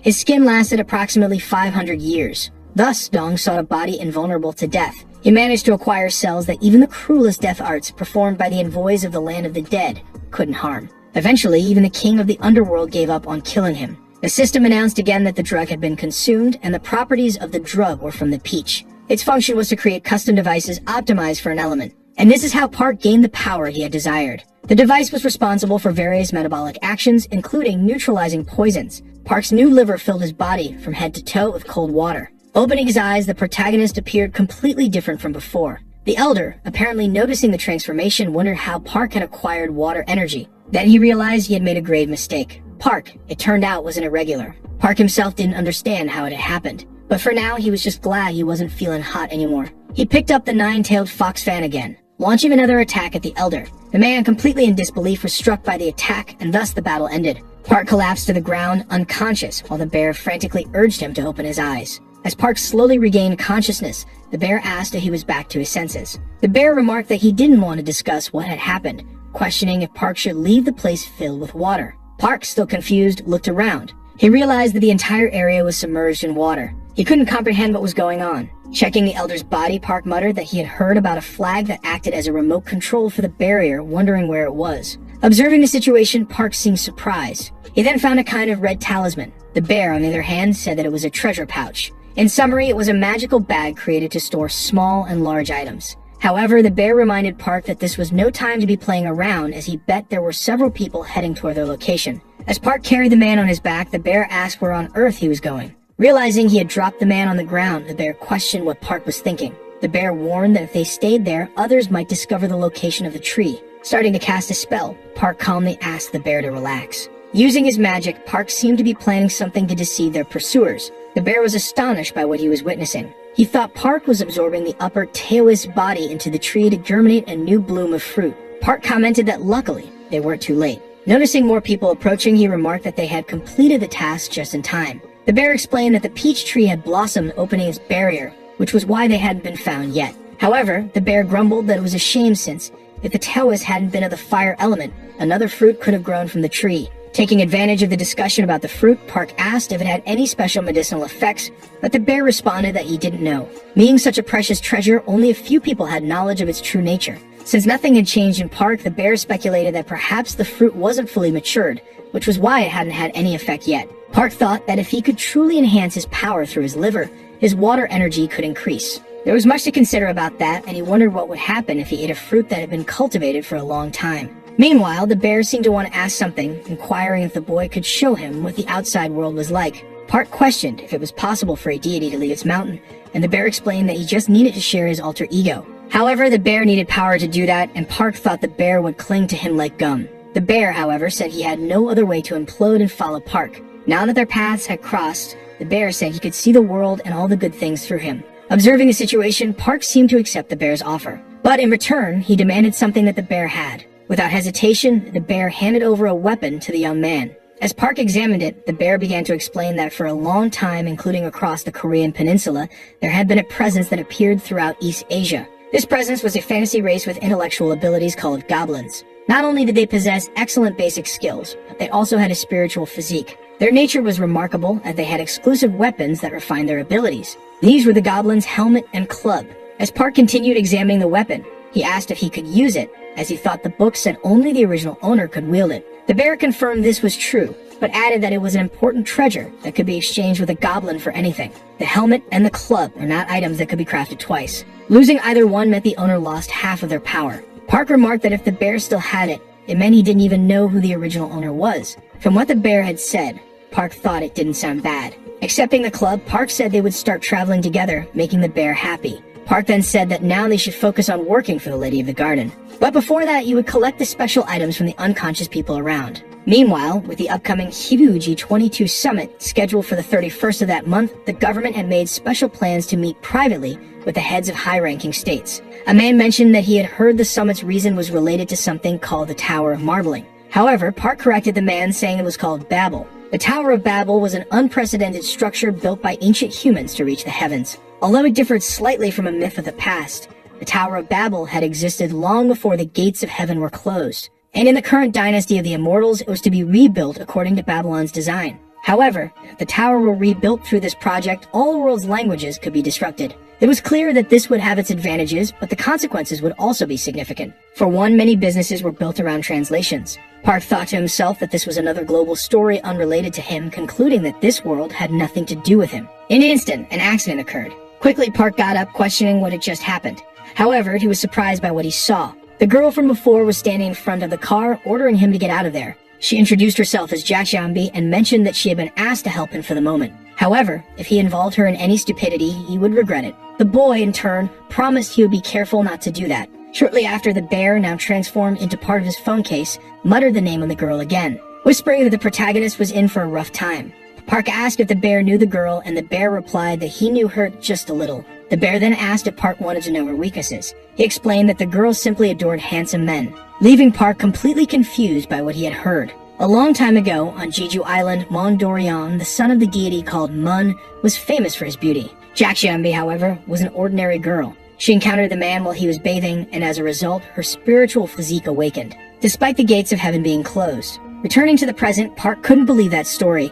It seemed too impossible. The bear remarked that sometimes people awaken when their body and mind experience a great shock. These individuals were chosen and nurtured by deities in the human world. Since Jakjeombi had the same celestial physique as the Mun family, the other man had accepted her offer. Thus, Jakjeombi pursued that young man. However, it was clear that Mun did not recognize the girl, who was an immortal without a patron. The girl, completely furious, questioned why she wouldn't have reasons to be acknowledged. And for that reason, she vowed to give Mun enough reasons to notice her. In less than 100 years, Jakjeombi had conquered Jeju Island. She became known as the Chosen Flower, who would reach the heavens and sweep across the world. After establishing a dynasty, Jakjeombi formally proposed marriage to Mun. However, her father, fearing the girl's power, devised a way to banish her. As she prepared for the wedding, dreaming of a happy future, she was betrayed. On the day of the wedding, a conspiracy unfolded against her. Assassins came to kill the poor girl, not her beloved, but murderers armed and ready. Enraged, the beautiful woman destroyed everyone who conspired against her. Even though they used the deadly Surah flower of extinction technique, they couldn't escape.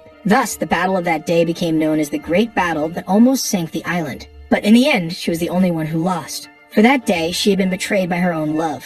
Aiming to use her abilities, some regions tried to approach her. They set young, handsome men, as the rumors said she liked that. But none of them could escape death. The bear asked Park if he didn't feel relieved, considering the girl had no reason to hate him, because after all, the protagonist wasn't exactly handsome. This irritated Park, who asked if the bear wanted to be sent back to the mountain. Shortly after, the girl asked what Park was doing. They had already arrived at their destination. Climbing the stairs, Park apologized for the earlier incident. The woman explained that there were 6 gardens in the castle, each numbered from 1 to 6. Among them, the only place Park could stay was the 6th garden. Park assumed the 6th was the worst of them, and didn't expect to have access to precious medicinal herbs right away. But even so, he was shocked by what he saw. He couldn't believe there were 2 suns in that place. He questioned why such a place was so miserable. The woman explained that each gate had a different space-time, a different realm within that world. From now on, the protagonist would be the lord of that place, responsible for cultivating crops. Park asked who the previous leader of the place was, and the girl questioned if he really thought there had been one. The place had been closed since the death of the last lord 100 years ago.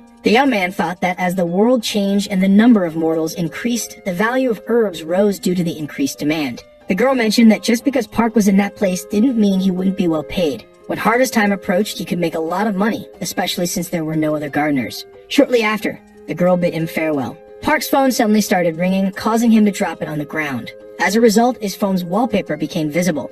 In that moment, a flashback of what the bear had said earlier flooded Park's mind. He quickly muttered that he respected the girl. Sometime later, Park opened his eyes. Meanwhile, the bear was munching on something, remarking that Park had finally woken up. He noted that the boy had been out for nearly 2 hours. Park asked what had happened, and the bear replied that it was a clean hit. It was the first time he had seen someone perform such a move without using a technique. Even though the 6th garden was the worst among the others, only carefully selected seeds were cultivated there. The bear suggested Park should take advantage of that. Park reflected that the girl had said she would observe while the place was maintained until the next harvest. If he demonstrated some skill, he might be able to request the cultivation of more valuable plants. For example, the peaches he had eaten before, or perhaps something even more precious. He considered using the 6th garden to further strengthen himself. Therefore, he wouldn't let anyone touch it or harm his family in this world of untamed mortals. But to achieve that, he first needed to do something about the wasteland before him. Looking around, he realized the place was a complete mess. Reaching into his backpack, he found that his belongings were completely burned,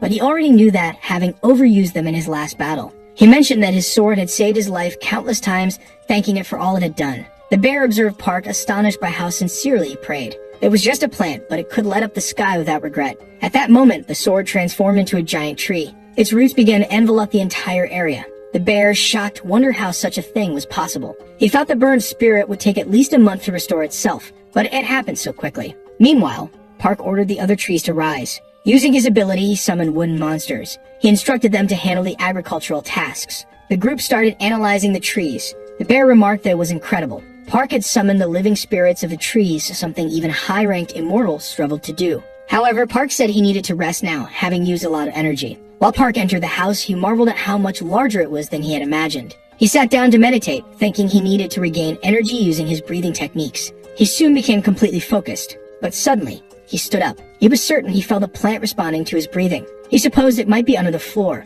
so he decided to use the remaining seeds to uncover whatever it was. He began digging into the ground, leaving the bear utterly surprised, asking what the boy was doing. In that moment, something appeared among the rubble. Suddenly, an explosion occurred. Park, shocked, analyzed what had been buried underground. He questioned what the red circle was. The bear explained that it was a blood barrier, and whoever made it must have held immense, uncommon resentment. Park thought the pulse had been coming from beneath it. He wanted to break the circle. He began attacking the barrier. Then, to his astonishment, he uncovered a secret chamber beneath the ground. The chamber belonged to Park, the Lord of the Sixth Garden, also known by his pseudonym. From then on, the next Lord of the Sixth Garden would tell of the atrocities committed by the Lady of the Castle. One day, on his way home after parting with a friend, he accidentally wandered into a shrine, and a guardian deity there had been possessed by a ghost. At the time, unable to do much, a kind scholar passing by helped him. The scholar successfully exorcised the ghost from him. After doing so, the man mentioned that Park would soon be fine. However, if a ghost had latched onto him, it meant his spiritual physique was awakening. That meant if he remained in the human world in this state, he would either be pursued by immortals or tormented by wandering spirits. But there was no need to worry, as the scholar knew of an immortal who could guide him. Following the scholar's advice, Park entered the pavilion of the Lady of the Castle. She said that if he cultivated his mortal sense and dedicated himself to practice, he could transcend. However, since he was born as a mortal, it would be like trying to grasp a star in the night sky. And without making progress, that boy did work everywhere. Eventually, his debt kept increasing. At that point, he thought there was nothing more he could do about it. But that wasn't the case. When he was nearing 30, he met a child like him who came from the human world with their own spiritual physique awakened. The circumstances that brought that child there were so shocking to him. However, it was in the same way that the man had come to that place. He realized that he truly had been possessed by a ghost. And not because he had stepped into the temple of a tutelary deity, but because a scholar had placed ghosts on him to awaken his spiritual physique. Thus, that boy had merely been a pawn on his chessboard. After realizing that, he understood that he couldn't live his whole life as a servant. So he bowed his head to anyone who had mastered the earth art and begged to be trained. However, even after gathering and learning all of that, his mortal body, which had no power, grew weak as he aged. And in that state, he was given a nickname. They called him Foxtail Grass. Whenever he bowed due to his hard work, they said he looked like the grass that grew everywhere. And so he received that pseudonym. When that happened, he truly thought about the end of his life as he felt utterly powerless. Then a miracle occurred. That lady rewarded him with gratitude for sacrificing so much. Thus, he was chosen to be the Lord of the Sixth Garden. There was no way he couldn't feel moved by that. He vowed never to forget the lady's grace and to fulfill his duties as the Lord of the Sixth Garden until the day he died. From that day forward, he dedicated himself to mastering the Earth Dragon art of the Sixth Garden. As a result, his power grew day by day, and he finally reached the point where he was on the verge of becoming an immortal mystic. However, even though he achieved so much, his body had grown even weaker. Only then did he understand the secret of the Earth Dragon art. Its effect was excellent, but it was being absorbed by the medicinal herbs of the Sixth Garden surrounding his body. Without realizing it, he had become a living fertilizer. He realized that his life wouldn't last much longer. Reading the book, Park was shocked, thinking that he had only seen such things on TV, and that immortals were really capable of doing that. He said that, although he had assumed as much,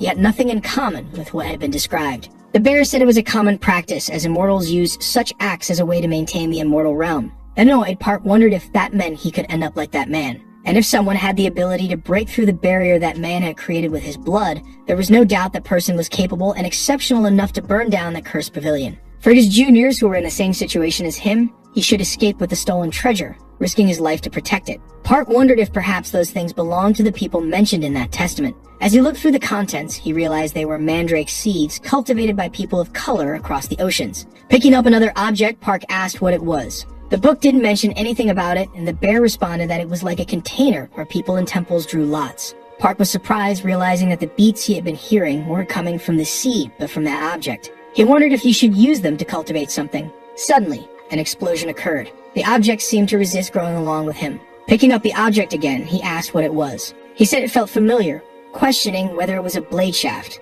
The bear then revealed that it was a sword. Meanwhile, the lady seemed to be analyzing something. She remarked that the man had indeed traveled to that place. Then a girl appeared. She said she knew it was rude but insisted they act first because it was an urgent matter. She mentioned that she had heard Manhwa had a treasure in her main palace. That's why she wanted it to be returned. The seven-branched sword was a very strange item, and it was valuable even in the place where the sword was made. That place originally was a country that couldn't establish itself. This was because among the three kingdoms, only Baksh didn't have enough power to support the creation of a nation. The city of Silla was the first to be created by a man who possessed an irregular physique, and the city of Goguryeo was created by a saint, the son of the previous lady, with the blessings of the ancestral spirits of the Korean peninsula. However, King Anju ended up raising that man through human power without any supernatural ability or past. He eventually awakened his mundane physique and belatedly acquired the gold element. Thus, he mastered a martial art, learning to manage his energy on his own, and though King Anju was human, he was a rare genius. That man was at his peak due to King Anju's abilities, but over time, due to the lack of skill in subsequent kings, Baekje eventually declined.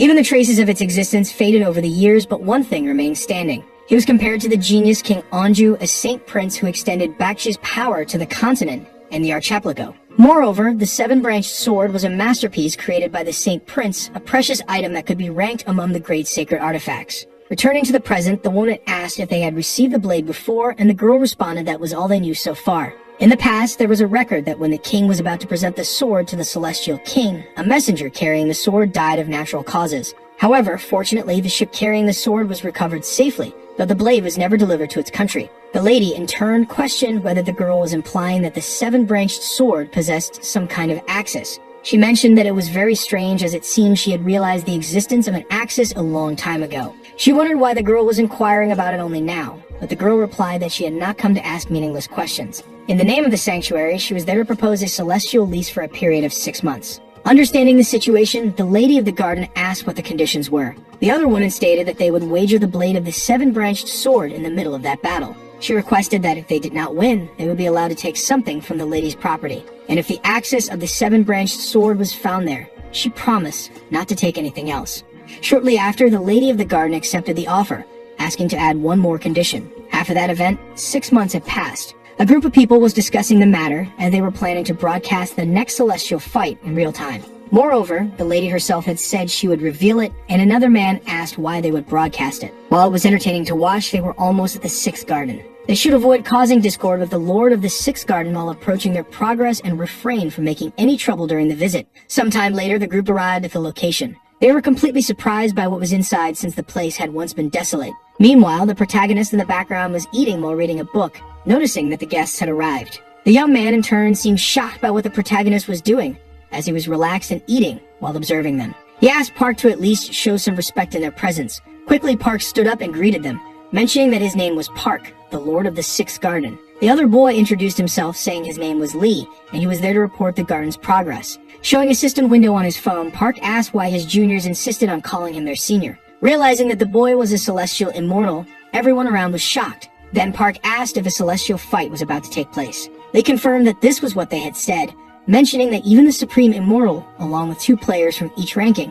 would be participating from the Japanese side. Park remarked that he hadn't heard of such an event, as he didn't go out often, and asked if the boy was going to circle around there. Lee quickly responded that things had turned out that way. The boy's name was Lee, and it was said that during the Korean War, he awakened his spiritual physique after the shock of losing his family in a bombing. Later, he joined the pavilion of the lady. Although he could be downgraded, he still possessed skills, and was a talented person who shone intensely after meeting a true master. Meanwhile, Park thought he couldn't trust most mortals, but that boy seemed different from all the others, as he had immediately apologized earlier for his servant's bad behavior. Park remarked that he couldn't believe he was going to participate in the celestial fight and bet that he was the strongest immortal. The boy then said that although he was still weak, the lady had given him the opportunity to participate in that grand event. However, there were very strong contenders there. For example, one named Go, who was nearly a pure immortal and was said to be related to the bloodline of the lady's son. He mentioned that he was lucky to be in a celestial fight against someone like him. Meanwhile, Park seemed to be analyzing that boy from earlier. The group associated with the lady seemed to be discussing something, mentioning that the sanctuary had accepted their proposal. The mortals supported them so much because they had killed some creatures, and if they played an active role in the matter of national pride, they would receive more donations and praise than that girl who had previously slain a creature. At that moment, another woman appeared to interrupt the conversation, mentioning that the Lord of the Sixth Garden had gone to meet her. However, the lady asked to keep him waiting, as they were having a family meeting. But the woman said that the protagonist had said something that had greatly angered her. Standing up, another boy became furious, questioning if that newcomer dared to challenge him. However, the lady said that in her view, it wasn't bad to deal with the protagonist. There was a rumor that he was staying in the celestial rank on purpose because he was afraid to compete with others. So if the boy didn't like that kind of rumor circulating, he should accept the challenge and show his best skills. Observing the situation, the lady of the garden said the woman was right, asking if he could defeat that boy. However, the young man seemed reluctant. Sometime later, the two were already in a duel, with the lady and several others watching the battle. Meanwhile, the boy glared at the protagonist, telling him not to blame him if he burned in agony. Surprised, Park thought that the young man was staring at him with murderous intent. At that moment, the judge announced that the battle could begin. Then the young man started throwing various spells at Park, and in defense, the protagonist used his magic.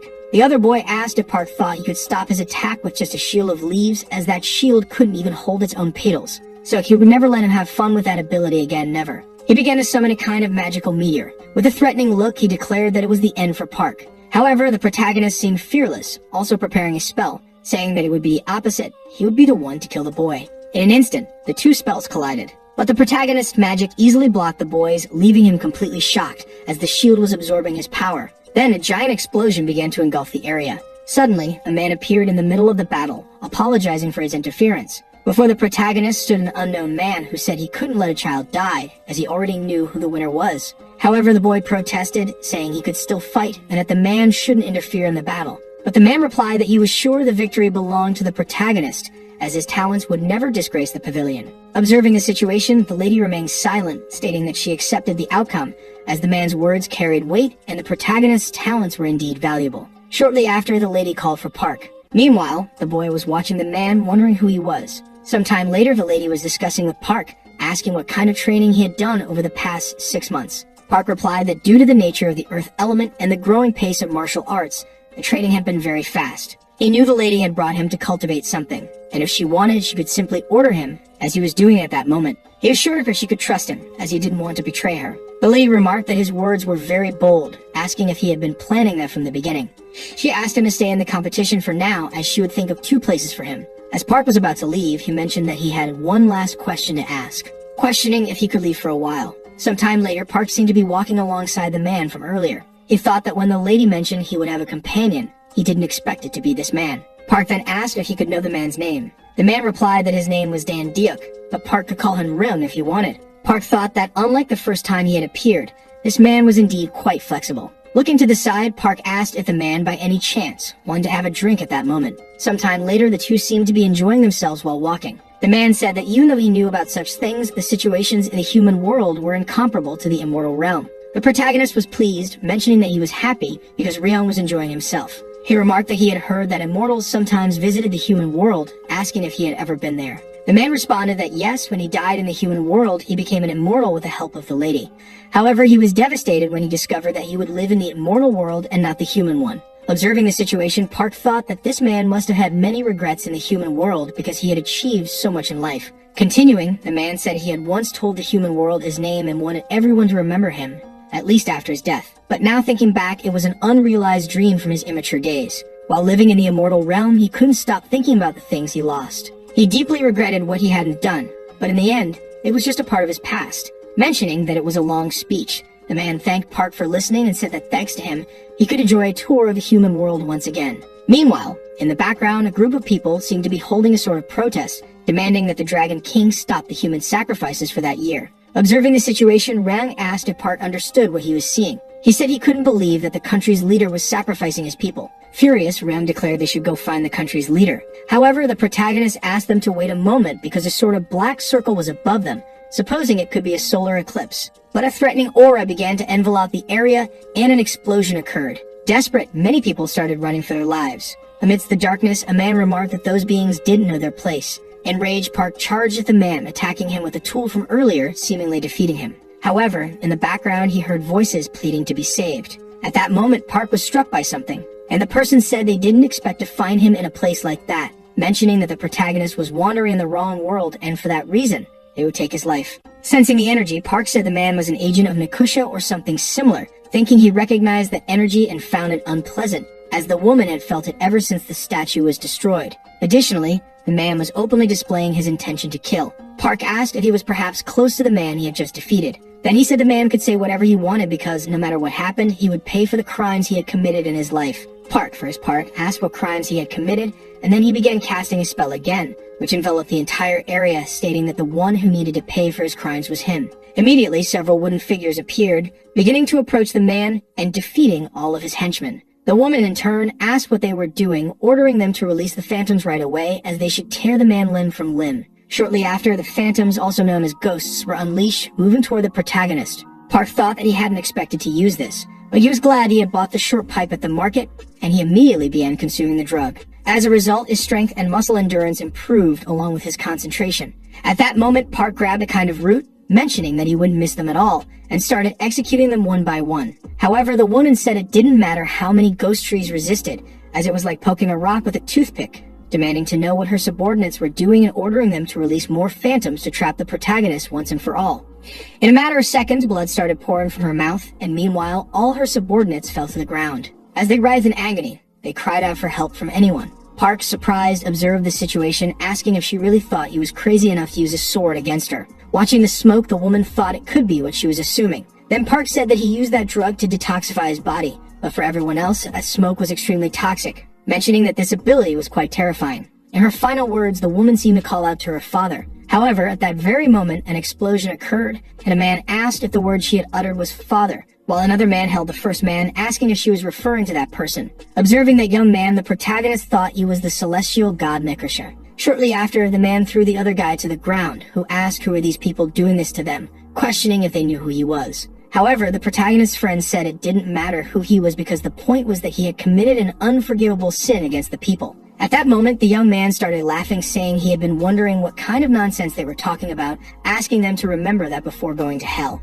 And thanks to his curiosity, he wouldn't let any mortal survive. Park thought he wasn't just absorbing the dead bodies, but also taking their strength, wondering why they were using innocent people for such purposes, mentioning that the man's art was extremely powerful, and he didn't know how he would be able to stop it, wondering if perhaps he should use the nine-tailed fox fan. But he wasn't sure if it would work, yet he had no other choice. The other man said it was an ancient art, and he couldn't believe the blood reincarnation was present in the human world, asking if the protagonist could perhaps lend him his sword. In the middle of that situation, the man seemed to be extremely focused. Then, shortly after, the protagonist handed him the weapon, and he made a cut, managing to split that sphere in half. He said he had no right to punish him for his sins against innocent people, simply because he belonged to the immortal realm. However, the crime of taking the lives of other immortals and making sacrifices for his power was unforgivable, and for that reason, a member of the immortal realm should take responsibility and punish him, beginning to perform a series of cuts on the young man, who, in a matter of seconds, was killed. As a result of the Mortal Society's swift action, the terrorists were arrested, and the terrorism suspects were from an organization called Rio Ablum.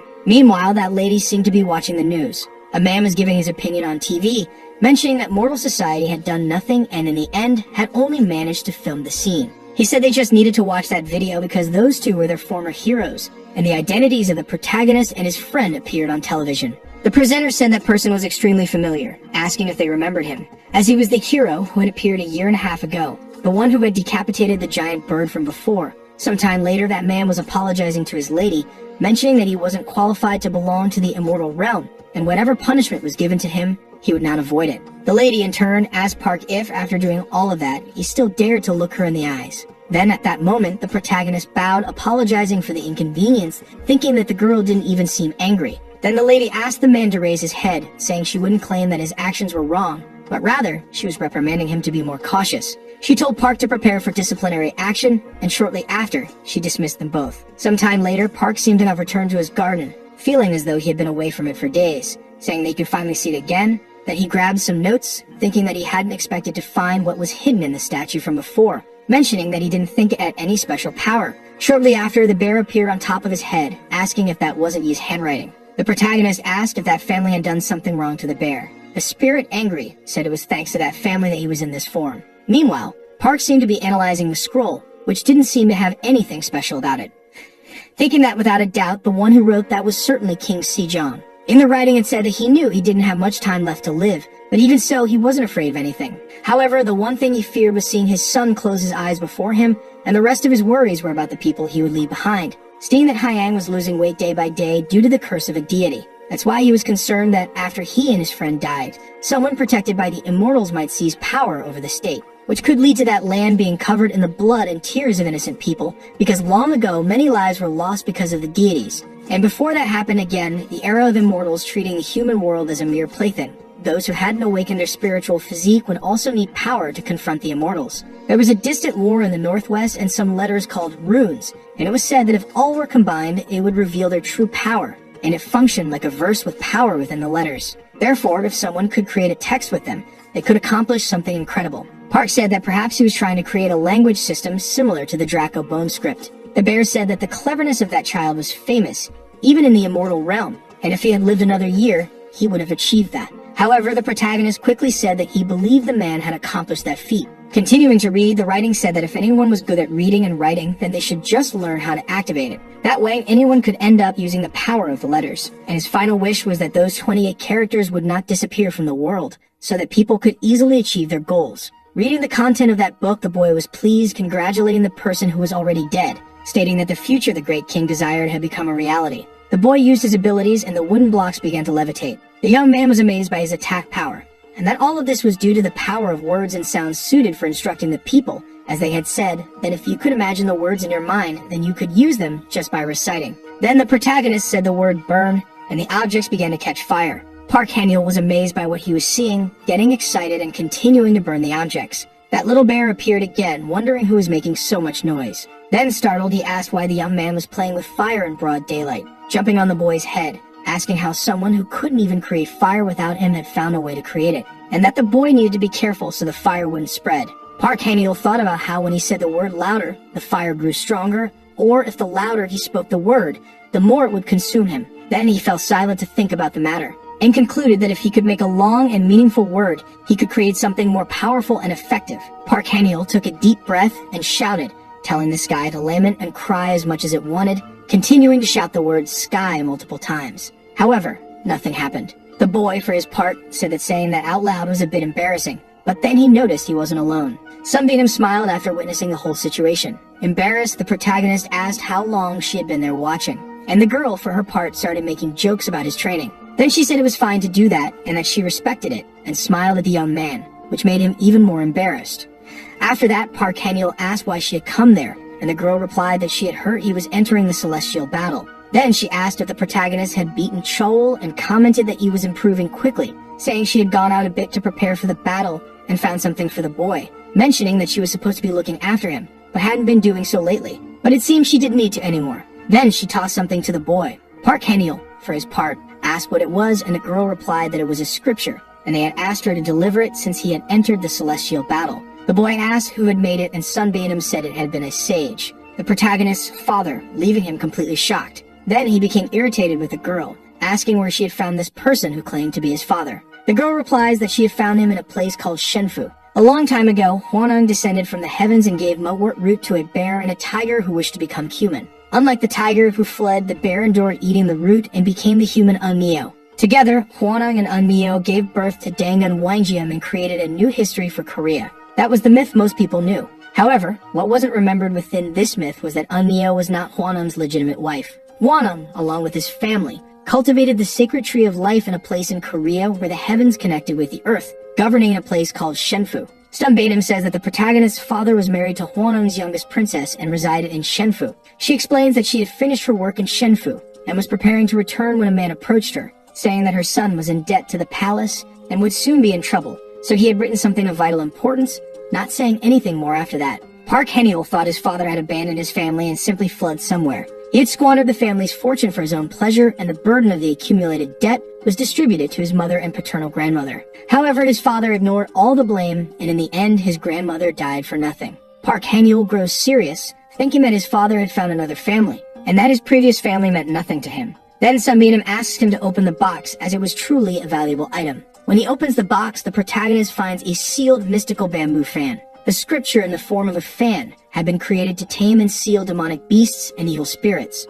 A fan with 24 blades is considered of high quality, but a fan with more than 48 blades is considered the best. Yet the fan the boy received had 72 blades, and he wonders why his father gave him something so valuable. The girl mentions that it was useful for absorbing evil spirits if he was interested in using it. Park Han-il, for his part, says he would cherish it as he wouldn't find another way to get his hands on something so precious. Sunbeam smiles, realizing he wasn't walking an easy path. 8 hours before the competition, the protagonist senses an aura and says it feels like someone is there. Then Deke appears, walking. Surprised, Park Han-il asks what he was doing there, and the young man says he came to make a request, because he needed help crafting the Flute of Peace. It's known that the first appearance of the flute was during the Unified Silla, but the object had been conceived and created long before. During the era of King Gwanggedo, there was a man whom even the immortals couldn't stop, considered someone perfect. Because of this, the immortals lost their powers, allowing the Water Dragon King to cause a massive natural disaster, leading to the sacrifice of many humans. In search of a solution to respond to the disasters, the three kingdoms temporarily united. Thus, the masters of the kingdoms created a celestial item, the Flute of Peace. However, the item was so powerful that they placed two restrictions on it. The first was that it could not be taken out on the Korean peninsula, and the second was that it could not be used in a way that would harm the people living there. Diuk mentions that the item was only used in Scylla to defeat the mighty Water Dragon King and then simply disappeared. He then says that he came to the protagonist because he probably knew what was needed to create one. And that's even because of the competition, the guards of the gardens would be reduced, so he planned to take the black jade bamboo from the second garden. But for the new Flute of Peace, they would need the black bamboo no matter what, and Lady Yuwa might become suspicious. As a consequence, there could be a new conflict with the Dragon Palace. Upon hearing this, Park Han-yeol thinks that Diuk would likely take full responsibility, and that the reason he wanted to do this was probably because of the protest they had seen in Gwanghwamun. But he realizes that Diuk is different from the other immortals. Then he says he will help him, because he also thought about the good of his people, and having someone like him willing to help was a good thing, and that it would be terrible of him not to want to help. Diuk is happy and says he was sure the boy would join him. He then says they should leave immediately. Upon arriving at the location, Park Han-yeol discovers it's a floating island. His companion explains that it was an artificially created space by the pavilion, so if they alter the structure's formula, they'll be able to enter. But it wouldn't be easy. Diuk throws a small wooden horse figurine, which transforms into a beautiful black horse. Diuk asks the boy to hold his hand. As they ride through the skies, the young man says he won't let them touch the boy. This statement leaves him confused. However, looking back, he sees that they are being followed by flying sea monsters. Diuk drops the young man on the island and says he'll distract them. He then rides off.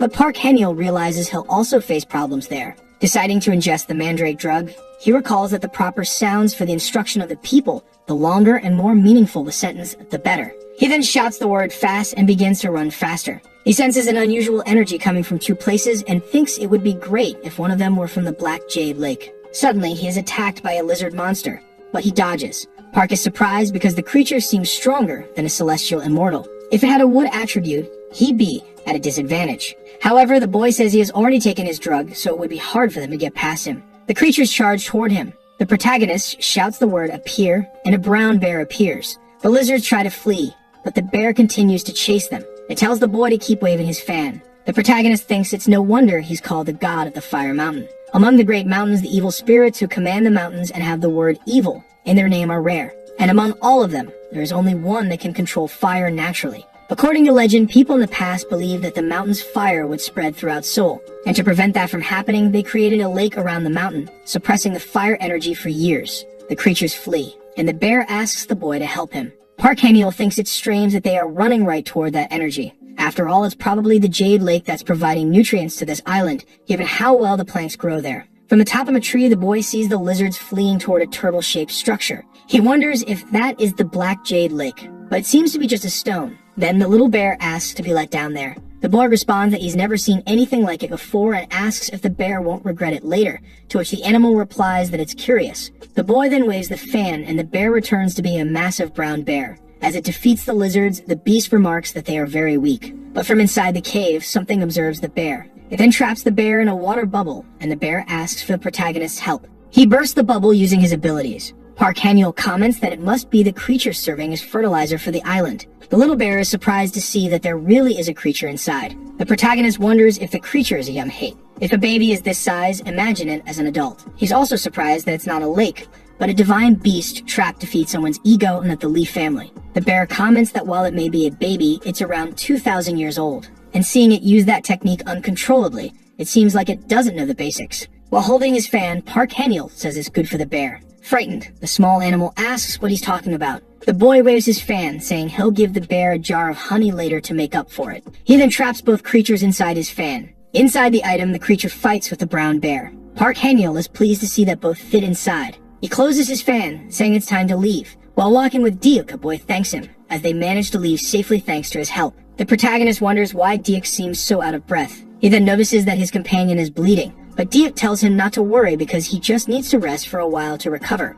Still, Park Han-yeol is concerned, knowing they will have to fight in a few hours. Diuk then hands something to the protagonist, explaining that it was a payment for helping him fulfill a difficult task. He elaborates that the item was crafted by twin dragons living in the Garden of Flowers, but that he wished he could give more of his own things. However, this was all he could manage to secure. The boy stays silent, observing the situation. Deok tells him not to look so solemn, as he deserves much more than just that. Park Han-yeol reflects on how his mission is far from over since he still needs to create the flute of peace, and he thinks that perhaps a situation may arise where they won't be able to escape Yua's grasp. Then the young man helps Deok walk, suggesting they leave. Deok smiles, saying he knew the boy wouldn't be prideful. Both leave the place smiling. Park Han-yeol thinks that Deok is a strong person, both as a divine being and as a human. He promises to become strong enough one day to confidently call him brother. The people begin arriving for the competition. The announcer informs the crowd that they are in Dokdo in the Eastern Ocean. The fight hasn't even started, but they can already feel the strong energy among the competitors. Next, it's explained that the competition will function similarly to previous ones,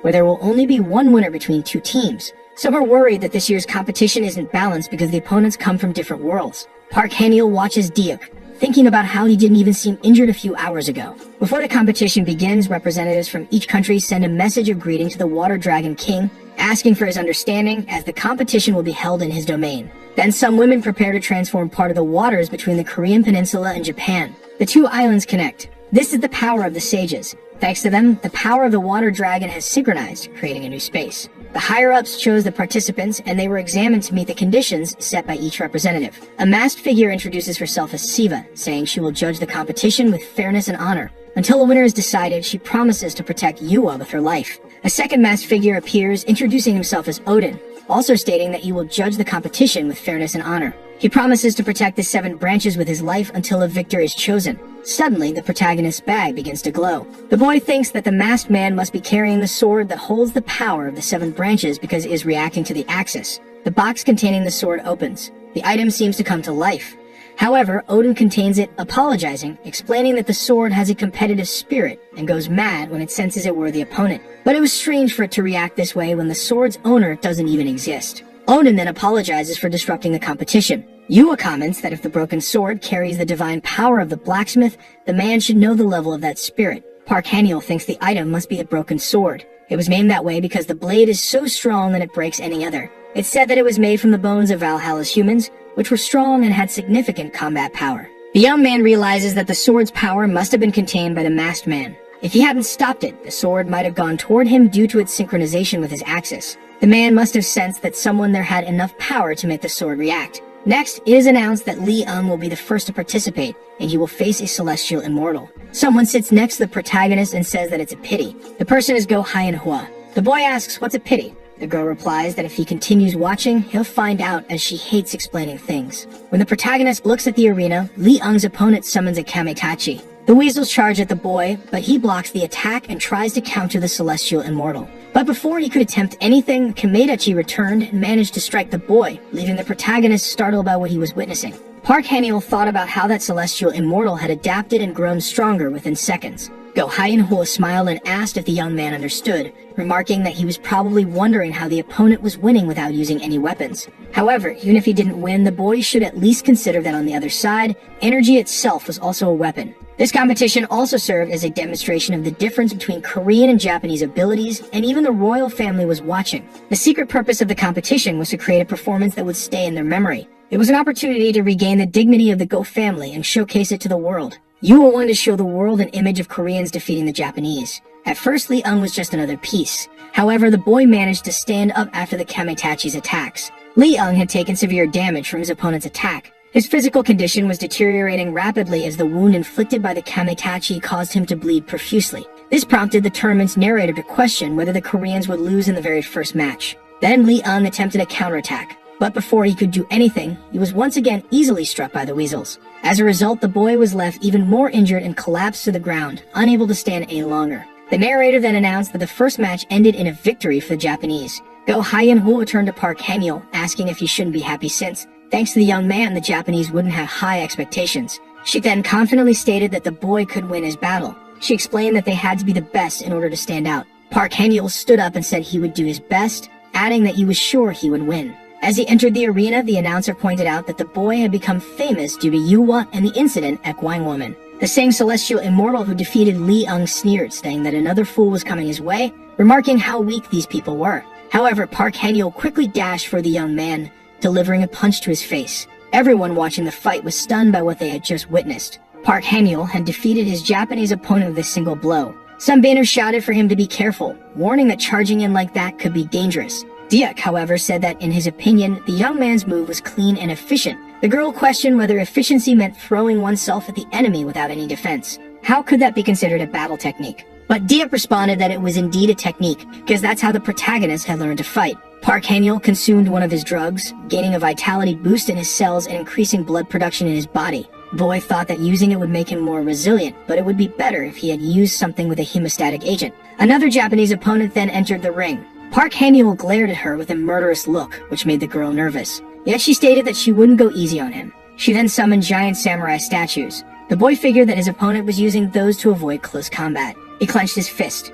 Seeing this, the girl thought he would use the same punch as before, but she was prepared for that. However, one of her statues was grabbed by a wooden giant. The girl realized that the boy could also summon a familiar. The protagonist then declared that he would handle this the Korean way. He decided to use the ability The Sounds of Power and began with a military sound. He sang a Korean military song. The people wondered why he was singing that. Park Haniel recited a verse from the song which urged them not to fear retreating and to face the enemy, stating that the country's fate was in their hands. After hearing that, the wooden giants attacked one of the samurais. The girl tried to stop it, but the giant's head was crushed. Park Haniel smiled, pleased that his plan had worked. Everyone around was amazed by what they had seen, as Park had won 2 matches in a row. The boy reflected that in a fight he couldn't reveal all his abilities. Otherwise, the next opponent would be aware of his fighting style. Besides, this competition was merely a show to entertain the Yua family and others. Lee had ended up with a humiliating role, sacrificing himself like that, but still he had no intention of playing around there, because he would be the main character of that show. The announcer mentioned that 2 Japanese immortal-level opponents had already been defeated,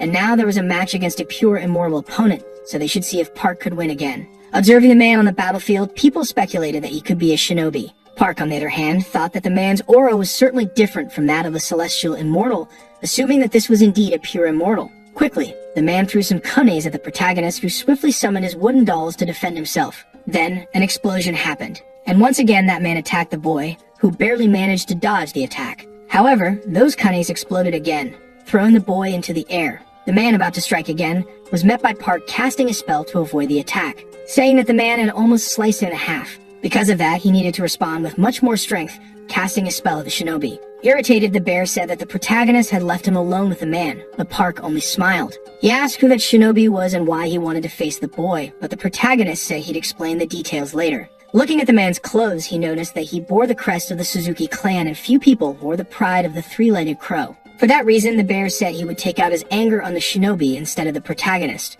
Mentioning that a pure immortal was no match for him, he began launching a series of attacks at the shinobi, whose armor seemed to be melting. Satisfied, the bear remarked that if things continued like this, he could win easily. Attempting to land his final blow, the bear said he would end the fight. But at that moment, Park asked him to wait. And in a matter of seconds, something strange started to happen, because that melted armor began to move toward the bear. It wasn't steel armor, but rather magic using malleable steel. Calling out for help from the protagonist, the bear said he needed cold energy. At that moment, the boy seemed to have an idea, saying he would help and soon send cold energy to him. Observing this, the spirit remarked that the energy felt familiar, appearing surprised by something. Suddenly, a gigantic spirit was standing before him. The bear, desperate, asked who had sent that spirit there, begging it to release him. The announcers, watching the scene, were utterly shocked, mentioning that the protagonist's technique was lighting up the entire area. Shortly after, the shinobi appeared in tears, staring intensely at Park. Thinking that it should be enough as losing was already humiliating and the man seemed tired, he was probably going to surrender.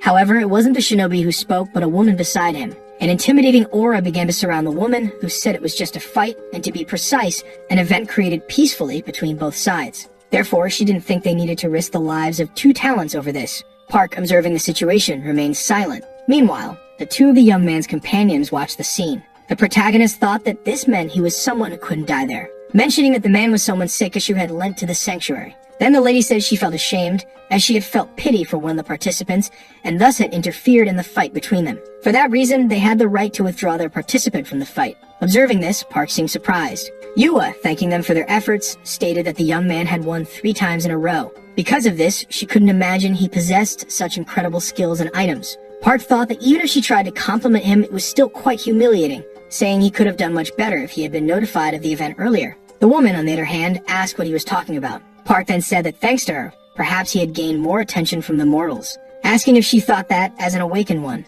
they were just a bunch of idiots. Meanwhile, that shinobi, with a threatening look, watched the situation.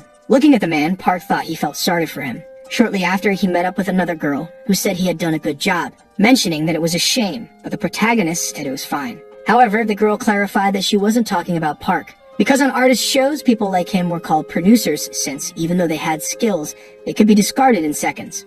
Park did his best and could have done much more, but it was better for the image of that boy because Park plastically gave up with him. The protagonist thinks that if this were soccer, it would be like taking out a strong player who would definitely win the game. However, he was certain that the audience wouldn't celebrate this decision given the drama that had unfolded so far. So the boy says he didn't think she knew about those things, and she responds that you don't see much of that nowadays, but people talk a lot about it on social media, asking if it was strange to follow the world's trends. Park says it was strange but respected her nonetheless. Meanwhile, the announcer began to introduce the next participants. But at that moment, the ground started to shake and a tsunami began to form. Above it, a man asked where the traitors who had disrespected his palace were. Seeing the situation, the protagonist didn't know what they were talking about, and the other girl said they were the sons of the Dragon King of Water. The other man then said he didn't want to hear any excuses because they dared to disrespect the dragon's laws, asking if they thought he wouldn't notice they were using the competition for hidden purposes, since the real goal was to exchange treasures away from the palace's eyes. So they would be kind if they handed over the traitors, but he wouldn't fail to deliver his father's message.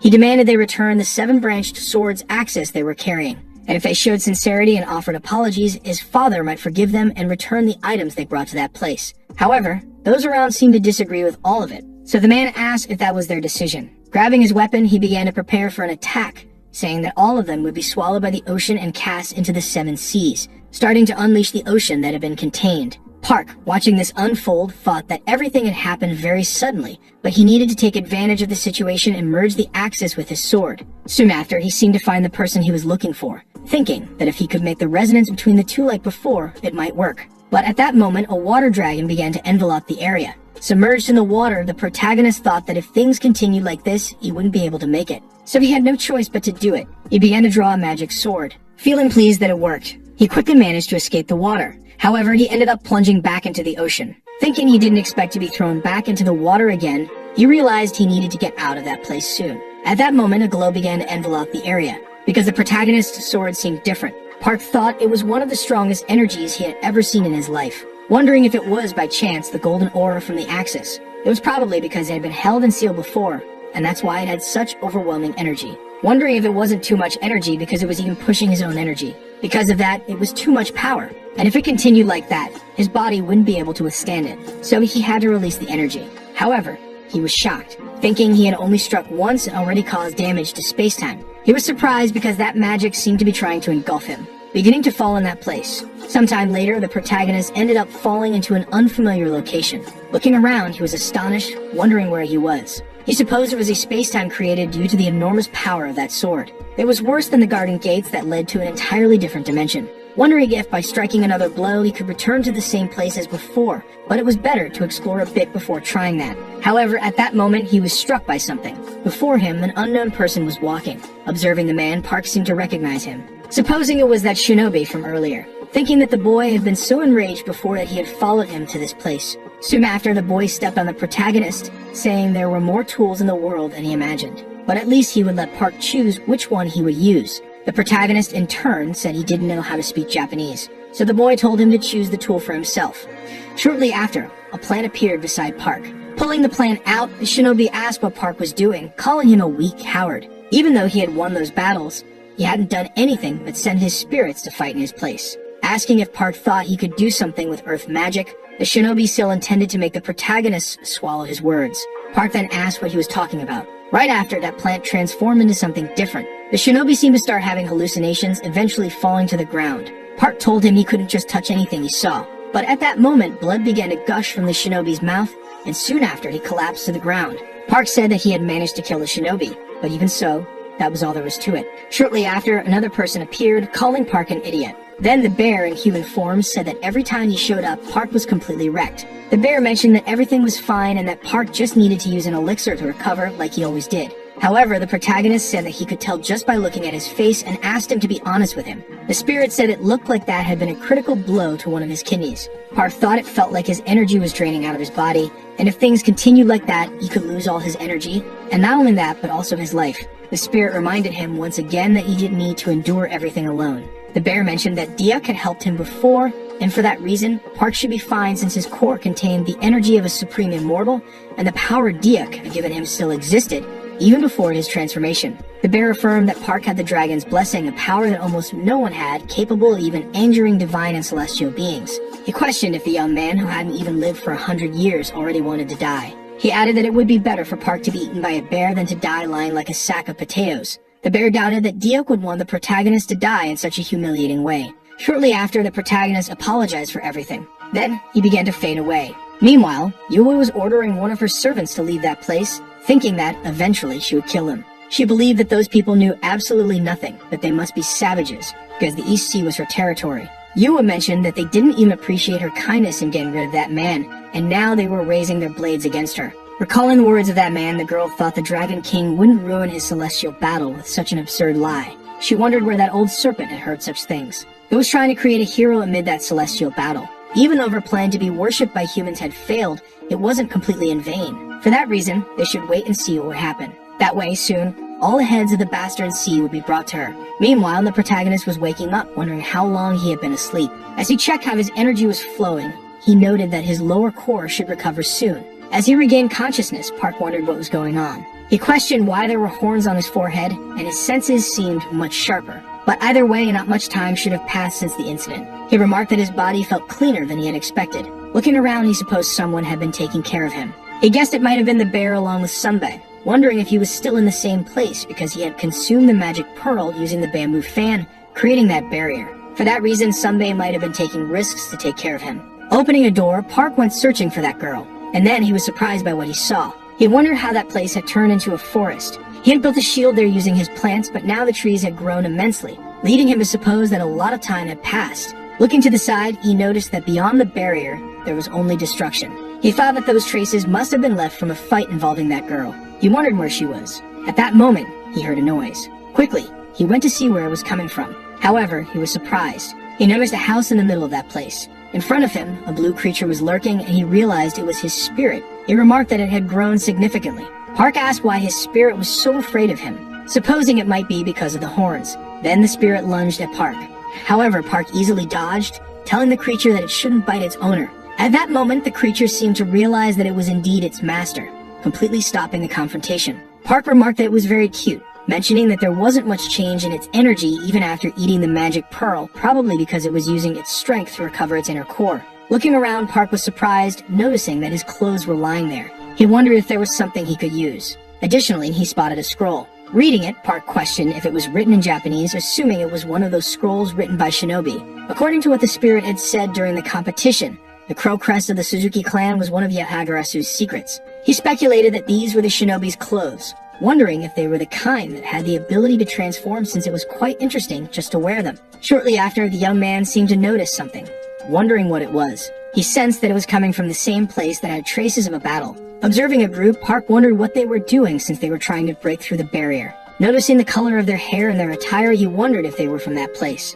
However, he was shocked by what he saw, thinking that it looked just like the goblin club that Wanak had given him last time. Because it was so familiar, he realized they were a group of goblins. He didn't think there would be goblins in the space created by the seven-branched sword, guessing that this was their habitat. He wondered if they were trying to invade his territory. Seeing that the goblins were breaking through, the protagonist said he had to stop them. However, he was surprised by what he saw next. Behind those monsters, a person appeared. They asked who the boy was. However, it was Park standing before them. He asked which of the monsters was in command. Showing respect, the commander introduced himself as Tu, asking to be taken to the owner of the sword. However, the protagonist didn't understand what he was talking about, asking what he wanted with the owner of the sword. The goblin warned that not just anyone could go to that place. Only the sword's owner could do that. If Park didn't tell him where the owner was, he would surely kill the boy. However, Park said he couldn't tell him. He asked how he was supposed to say anything if the goblin didn't explain what he wanted with the man. The goblin said he wanted to find the man and punish him. Their king had made a promise that a man worthy of owning the place would come with a sword, but that man had never shown up. Park thought that he didn't know what was going on, but it seemed the seven-branched sword had some connection to that place. Frustrated, the goblins said they had waited too long for the promise to be fulfilled. Their leader passed it down from one generation to the next, and they had grown tired of waiting. That wretched man who was worthy of the sword deserved to be punished. The goblin demanded to be taken to him right then, threatening to cut off Park's head if he didn't comply. Park, observing the situation, remained silent. He then asked if the goblin had seen a red bear wandering around. The goblin responded that if it was what he was thinking, he had told it to undo the barrier, but it hadn't obeyed. And since this was their world, they had imprisoned it in one of their facilities. Park grew very angry upon hearing this, but he knew he had to stay calm. At least now he knew where the bear was. He told the goblin that he was in fact the owner of the sword. However, the goblin called him a liar, saying that if Park wanted to get beaten up, he should just say so. Park was completely shocked by what the monster had said. The monster began hurling insults, claiming Park was too small and looked like someone who had never fought a day in his life. Embarrassed, the protagonist muttered that they were complete idiots. The monster then told Park that if he wasn't going to break the barrier for them, he should leave because they wouldn't kill him if he didn't get in their way. Grabbing his magic weapon, the protagonist grew increasingly angry, stating that they were underestimating him. He prepared to attack, ordering his spirit to spit at them. The monster, shocked by what had just happened, panicked and started to flee. In a matter of seconds, they were completely defeated. Park told them that if they continued acting like that, he would make them spit out more red beans. The group begged for him not to do that. The protagonist, impressed, thought that those creatures really hated red beans. He asked if their leader was strong. The goblin replied that she was mentioning that she wielded a staff like no one else. Park, however, questioned if merely knowing how to use a staff was enough to be strong. He demanded more information. The goblin added that there was one more thing. She had a golden treasure. Suddenly, a voice interrupted, saying that the protagonist didn't need to know that. Above them, a figure with scarlet hair appeared. She scolded the goblins, calling them idiots for trusting just anyone like that. Seeing the woman, Park assumed she was the goblins' leader. She berated her subordinates for forcing her to come there and question how they could be so foolish, warning that this time they'd spend 10 years trapped in that place, seemingly transporting them into a divine item. Observing the scene, Park surmised that the item was the treasure the goblins had mentioned, and since she was their leader, she was probably very powerful. Because of this, he thought it best to start with his red bean attack. He launched an attack at the leader, but she dodged it swiftly. She praised the attempt, noting that it might have worked on her subordinates, but not on her. She commanded her spirits to emerge from the artifact. Park was surprised by her abilities, realizing she was stronger than he anticipated. He knew he had to be careful. He prepared another skill and ordered his spirit to attack her. A massive battle ensued. The goblin leader asked what Park thought of her skill, as it had been a long time since she had this much fun. Park, deep in thought, remained silent, recalling a memory from his past where someone claimed that a staff like hers could achieve anything. But now it seemed like a lie. The bear spirit remarked that it was called a goblin staff, capable of anything they could imagine. Since goblins weren't great thinkers, they relied on their instincts and had no strategy. Additionally, they had excellent physical abilities thanks to their strong bones. Despite their simplicity, if they wanted, they could easily dominate the world. Returning to the present, Park wondered if the goblin leader's level of imagination was superior to the other fools he had encountered earlier, noting that she didn't seem to fear his red beans. He questioned what he could do in this situation. Glancing at the barrier, he thought it could work in his favor. But at that moment, the goblin leader asked what he was staring at, attacking him. Park barely managed to block her strike. She questioned why he was paying attention to anything else besides her in the middle of their battle. As he held off her attack, Park stayed silent, quickly counterattacking her from behind, though she narrowly avoided it. The leader began summoning her spirits again, successfully hitting the protagonist. An explosion occurred and Park was thrown to the ground. The leader asked if he had reached his limit and if they should finish things now. She said he should start begging for mercy. She ordered all of her spirits to attack him, thinking that once the fool screamed, she would trap him along with that bear. However, Park regained his strength, claiming that he who laughs last best. He summoned wooden golems, each holding jars of red beans. They poured the beans onto the goblin leader, leaving her completely shocked. But the artifact she wielded seemed to absorb everything. Park remarked that she had been waiting for him to scream, but she had made a huge mistake. He grabbed the artifact and ordered the bear to come out. Immediately, the spirit emerged, saying it knew the protagonist would rescue it. However, it scolded Park for being an idiot and leaving it trapped long enough to feel sad. Park asked if the bear had any idea how long it had been trapped there. The bear said over 150 days had passed. Time worked a bit differently in that world, but wasn't drastically different. Park suggested that if that was the case, the best thing to do was to get out of there quickly. He then freed the goblins trapped inside the artifact, questioning whether the woman was truly the leader of that place. Observing the protagonist, the goblin woman mentioned that he was short with broad shoulders, leaving the young man completely embarrassed by her remark, and he responded that he was of average height. The goblin then said that size didn't matter, and her mother had told her the same. At first, she thought it didn't make sense because Park had bested her in battle. Looking at him, the woman said he seemed smart and wasn't unattractive, so she had made up her mind. She asked the protagonist to marry her, leaving Park completely stunned by what he had heard. The spirit, amidst the situation, wondered if Park might actually get married and questioned how they would even formalize it, considering if everything would turn out fine. Confused, Park asked what she was talking about. The bear, meanwhile, asked if he hadn't yet realized that the goblins were connected to the seven-branched sword. Recalling the prophecy that the man had mentioned, Park thought this might be about that promise. A man would someday come with a certain type of sword. He supposed they were waiting for a man worthy of marrying her. However, Park said that had nothing to do with him, and the person who was supposed to come with the 7-branched sword was probably already dead. But the bear said that wasn't how the woman thought about it. Park figured he was too young, and this had to be a dream, so he needed to wake up quickly from it. He asked the woman where she had hidden the sword and threatened to make her eat so many red beans that her belly would burst if she didn't tell him. He ordered her to speak immediately, but the woman refused to reveal anything and said she wouldn't give the sword to the protagonist until she had given birth to 3 children with him. Park quickly ordered that they give her more red beans. The bear, watching the situation, remarked that he probably wouldn't get anything out of her that way. However, Park noted that goblins were incredibly stubborn, and it would be difficult to make them talk like this. So the bear questioned why Park didn't just marry her right away. They had been stuck in that place for a long time and probably didn't understand things properly. So Park should realize that he couldn't force them into anything. Besides, that artifact was their greatest treasure. The bear suggested that since time passed differently in that place compared to the real world, maybe Park should marry her and stay there for a while. Looking at the situation, Park thought that if he continued this way, he wouldn't get anywhere. Instead of intimidating her, he thought of bribing them.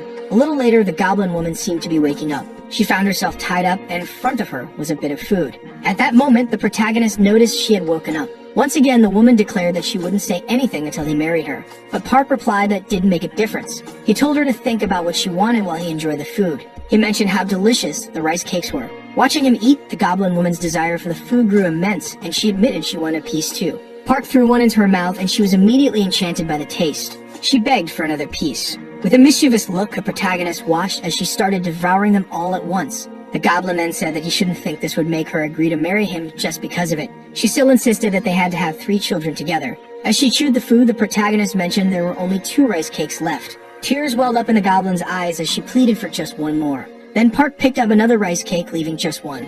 He began to eat it, leaving the goblin completely disheartened, as she muttered that she just wanted to marry someone. Park said they could marry whenever they wanted, but he couldn't marry her at that moment. In disbelief, the woman said he wouldn't do this and accused him of planning to say he'd marry her in 100 years, which was far too long for her. Offering her another plate, Park said he'd give it to her. He mentioned that he could even teach her how to make that kind of food herself. Holding her meal, the goblin woman seemed to accept the young man's offer. Amidst the situation, Park thought that he wouldn't mind marrying when he was 120 years old. A little while later, the goblin performed his spell to reveal a mysterious chest. Park asked if it was a treasure chest, and the goblin replied that she didn't know, as her mother had only given it to her. She then started searching for something. After finding it, she handed it to the protagonist, telling him to take it. She mentioned that it would be a token of their engagement. Park asked when it was, and the woman responded that they were seeds. Confused, the protagonist wondered what he could do with them. He quickly became surprised. Nowadays, people no longer cared much about the stories of the Dakabais. They only wanted to be remarkable,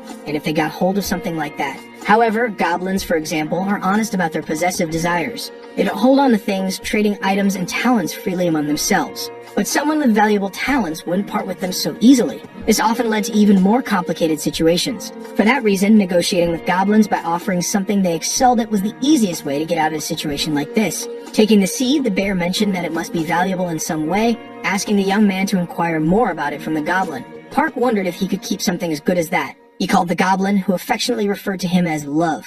Park then asked if those seeds came from a particular place. The one responded that her grandmother had taken them from her world before coming to that place. She explained that the former owner of the seed was one of the ministers, as she had mentioned. He was famous for cultivating herbs and medicinal plants and had traveled between worlds. However, he was forced to treat an incurable illness one day and ended up imprisoned, dying of starvation. So he gave the seed to her grandmother in exchange for hiding the rest of his family. Park asked if he had been a herbalist. Reflecting, Park thought that the book he had been trying to decipher to create medicine was likely his. The goblin added that the man had worked for an extremely powerful figure. He wielded a sword and rode a horse, and people said his arrogance had pierced the heavens, leading to his eventual downfall. She asked if there had been a war at the time and things had turned bad. As a result, he gave the seed to her grandmother to remove his family from the battlefield.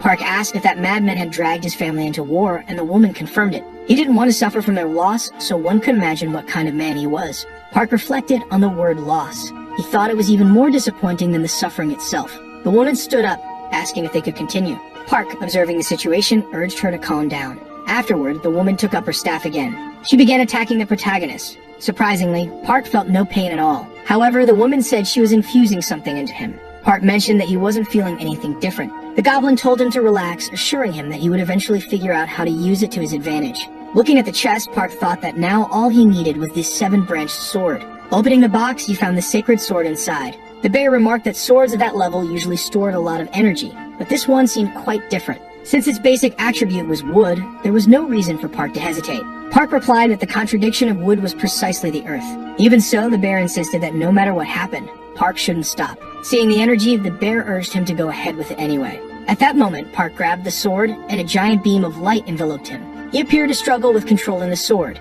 The bear warned him not to let go of the sword under any circumstances. Park, irritated, asked if the bear thought he couldn't handle the immense power of the sword. The bear, astonished by what he was witnessing, mentioned that it was the first time he had seen Park like that, as the energy was now emanating even more powerfully. Right after that, the sword seems to calm down. The bear says that it was incredible, and it was as if he were watching the spirit of an elite general guiding the sword along with him. That's why he knew that the 7-branched sword was amazing. Park, on the other hand, thinks that he acted on instinct when he grabbed the sword, and it felt like he had been using it for a long time, assuming that must be the talent she had given him. He then asked the goblin if she wanted to get married at that moment. The scene then cuts to the protagonist's world city. That cheerful spirit mentions that it was very enjoyable. Park, on the other hand, thinks that it had been a long time since he had been to Korea. The protagonist wanted to have his spirit before, but during the fight against the goblin leader, he ended up using too much energy, so he came to the nearest city since he couldn't make it to Bear Mountain. Thinking that the goblin wanted to go with him, however, she was still very irresponsible, mentioning that it had been 7 months since his competition, and still many people were talking about it. Furthermore, since that incident, the Dragon King of the East Sea had not returned yet. Civilians and reporters started criticizing the invasion of the East Sea people without a valid reason. And they also began criticizing the 3 princesses of Korea for not saying a single word. However, a month later, the Dragon King appeared, apologizing, saying that it had been a mistake and a failure in the communication of the information received. But even so, no one was able to forgive either of the powers yet. The bear, on the other hand, asked what had happened to the dragons of the West and South Seas. Then Park responds that he didn't want to get involved in that situation, as they might not have been on the side of the East Sea. The spirit, on the other hand, asserts that it was quite obvious, as they just wanted to cause a commotion for no reason. The relationship between the dragons wasn't very good, but they had once united when there was a war between humans and mortals. Observing that situation, the protagonist thinks that there was still a problem, wondering where the 7-branched sword was. And the only thing they knew was that the protector of the sword had notified the Nordic Administrative Council to stay in Korea and participate in the subjugation of the East Sea, thinking that this must be happening because he ended up grabbing it and going to another dimension, mentioning that the man was extremely strong, and that he had a connection to that sword. Knowing that someone like him was looking for it made him even more anxious about finding his sword again. Then the bear responds that the East Sea had been really foolish, as even humans were starting to look at them with anger. Shortly after, a message informs that their time using the system had ended, thanking them for their preference. The bear, in turn, asks the young man what they were going to do next, and he responds that they had to go to Wanak Mountain. He was sure that he was on the list of missing or dead persons, and if he appeared out of nowhere, the garden would become very suspicious of it. For that reason, he's going to stay quiet and wait for the dust to settle while he watches the situation. Then the bear says that when they get there, he's going to take a look at his original body, as it had been a long time since he had felt its energy. That happened right after entering the dimension of those goblins, and he thought he would feel it again when he returned to that world. However, he felt nothing, and that's why he was becoming concerned. Surprised, Park wonders if it had been 7 months since the bear had felt energy in his body, asking if that wasn't too serious, and for that reason, they should leave immediately. And because of that, they head to the mountain at that moment. Sometime later, the two already seemed to be near the destined place, completely surprised by what they had seen, as that tree had grown absurdly, and with it, there were beehives. Surprised, Park wonders how those bees could penetrate that barrier. However, the bear says that everything was fine, as sometimes one insect or another could end up getting in. Observing a branch of leaves, the protagonist questions what that was. Then the bear seems to be in disbelief at what he had seen, as under that place another bear was resting. The bear in turn is surprised, mentioning that his original body was very strange, and for that reason, he didn't know what was happening. Shortly after, those bees seem to start attacking the two of them, so Park quickly pulls out his scroll along with his artifact, which begins to summon all his spirits. Ordering his spirits to attack those bees, a battle with them begins. However, for Park, there were too many of those bees, and he thought they were very difficult to kill, even using his abilities, and for that reason, he needed something stronger. Then, shortly after, the bear ends up awakening his true form and begins to charge at those bees. Park, in turn, asks him to wait, but the spirit says that he could let him take care of all of them with his fire, and if it weren't for their hive, he would have attacked with all his strength. but he couldn't hurt the tree as it was simply infested with those bees, wondering if there was any other way to get everything off that tree. Park, on the other hand, ponders over a situation that might work, while watching those bees on the ground, assuming that they had not been killed even after being attacked. And in the same moment, he seems to have an idea about a good plan. Immediately, Park asks the bear to wait for a moment, asking him to step aside, and right after, he seems to throw something in front of those bees, which are then defeated, and as a consequence, they end up fleeing from the tree, crashing into those barriers. Observing that situation, the protagonist feels relieved, mentioning that he had managed to set up that barrier. Surprised, the bear says he didn't know how those bees ended up in that place. It was just a guess, but there was a story that, in the past, the Queen of the West built something called Golden Peak on a mountain. But it had been a long time since she appeared, and the Queen of the West was the goddess from Chinese mythology, considered a fairy and possessed potions of immortality.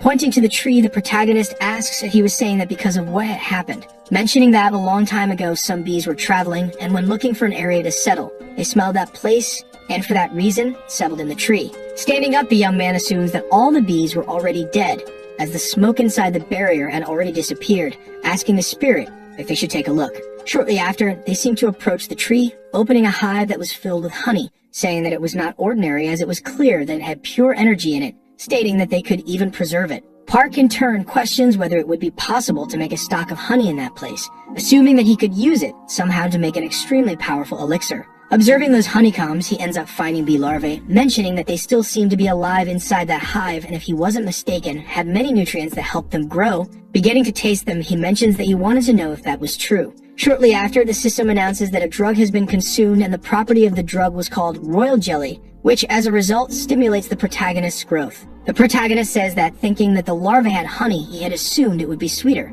Observing the protagonist, the bear seems surprised, asking why his head was glowing. Noticing the young man's horns, the bear assumes he was the son of a dragon. Completely shaken, the bear questions what was happening, and Park responds that it must be because of the draconic power he had consumed. But for the bear, that didn't make sense, asking how he was taking on dragon characteristics as if he had been born one. Then Park replies that lately only strange things had been happening and he saw what he was wearing before. Observing that scar, the spirit mentions that it was really strange, questioning if the young man was okay. Park asks if he knew what was happening, to which the bear replies that he didn't know anything about it. A dragon is born with the power of water offered by nature, and thus they practice martial arts, accumulating this power for thousands of years. And for that reason, they are an extremely legendary existence. But humans are completely different from dragons because they can use more elements of nature. So in the case of someone being both human and draconic, they could become practically invisible. For this reason, Park could end up becoming a monster that had never existed on the face of the earth, mentioning that it must be hard to bear all that power inside him.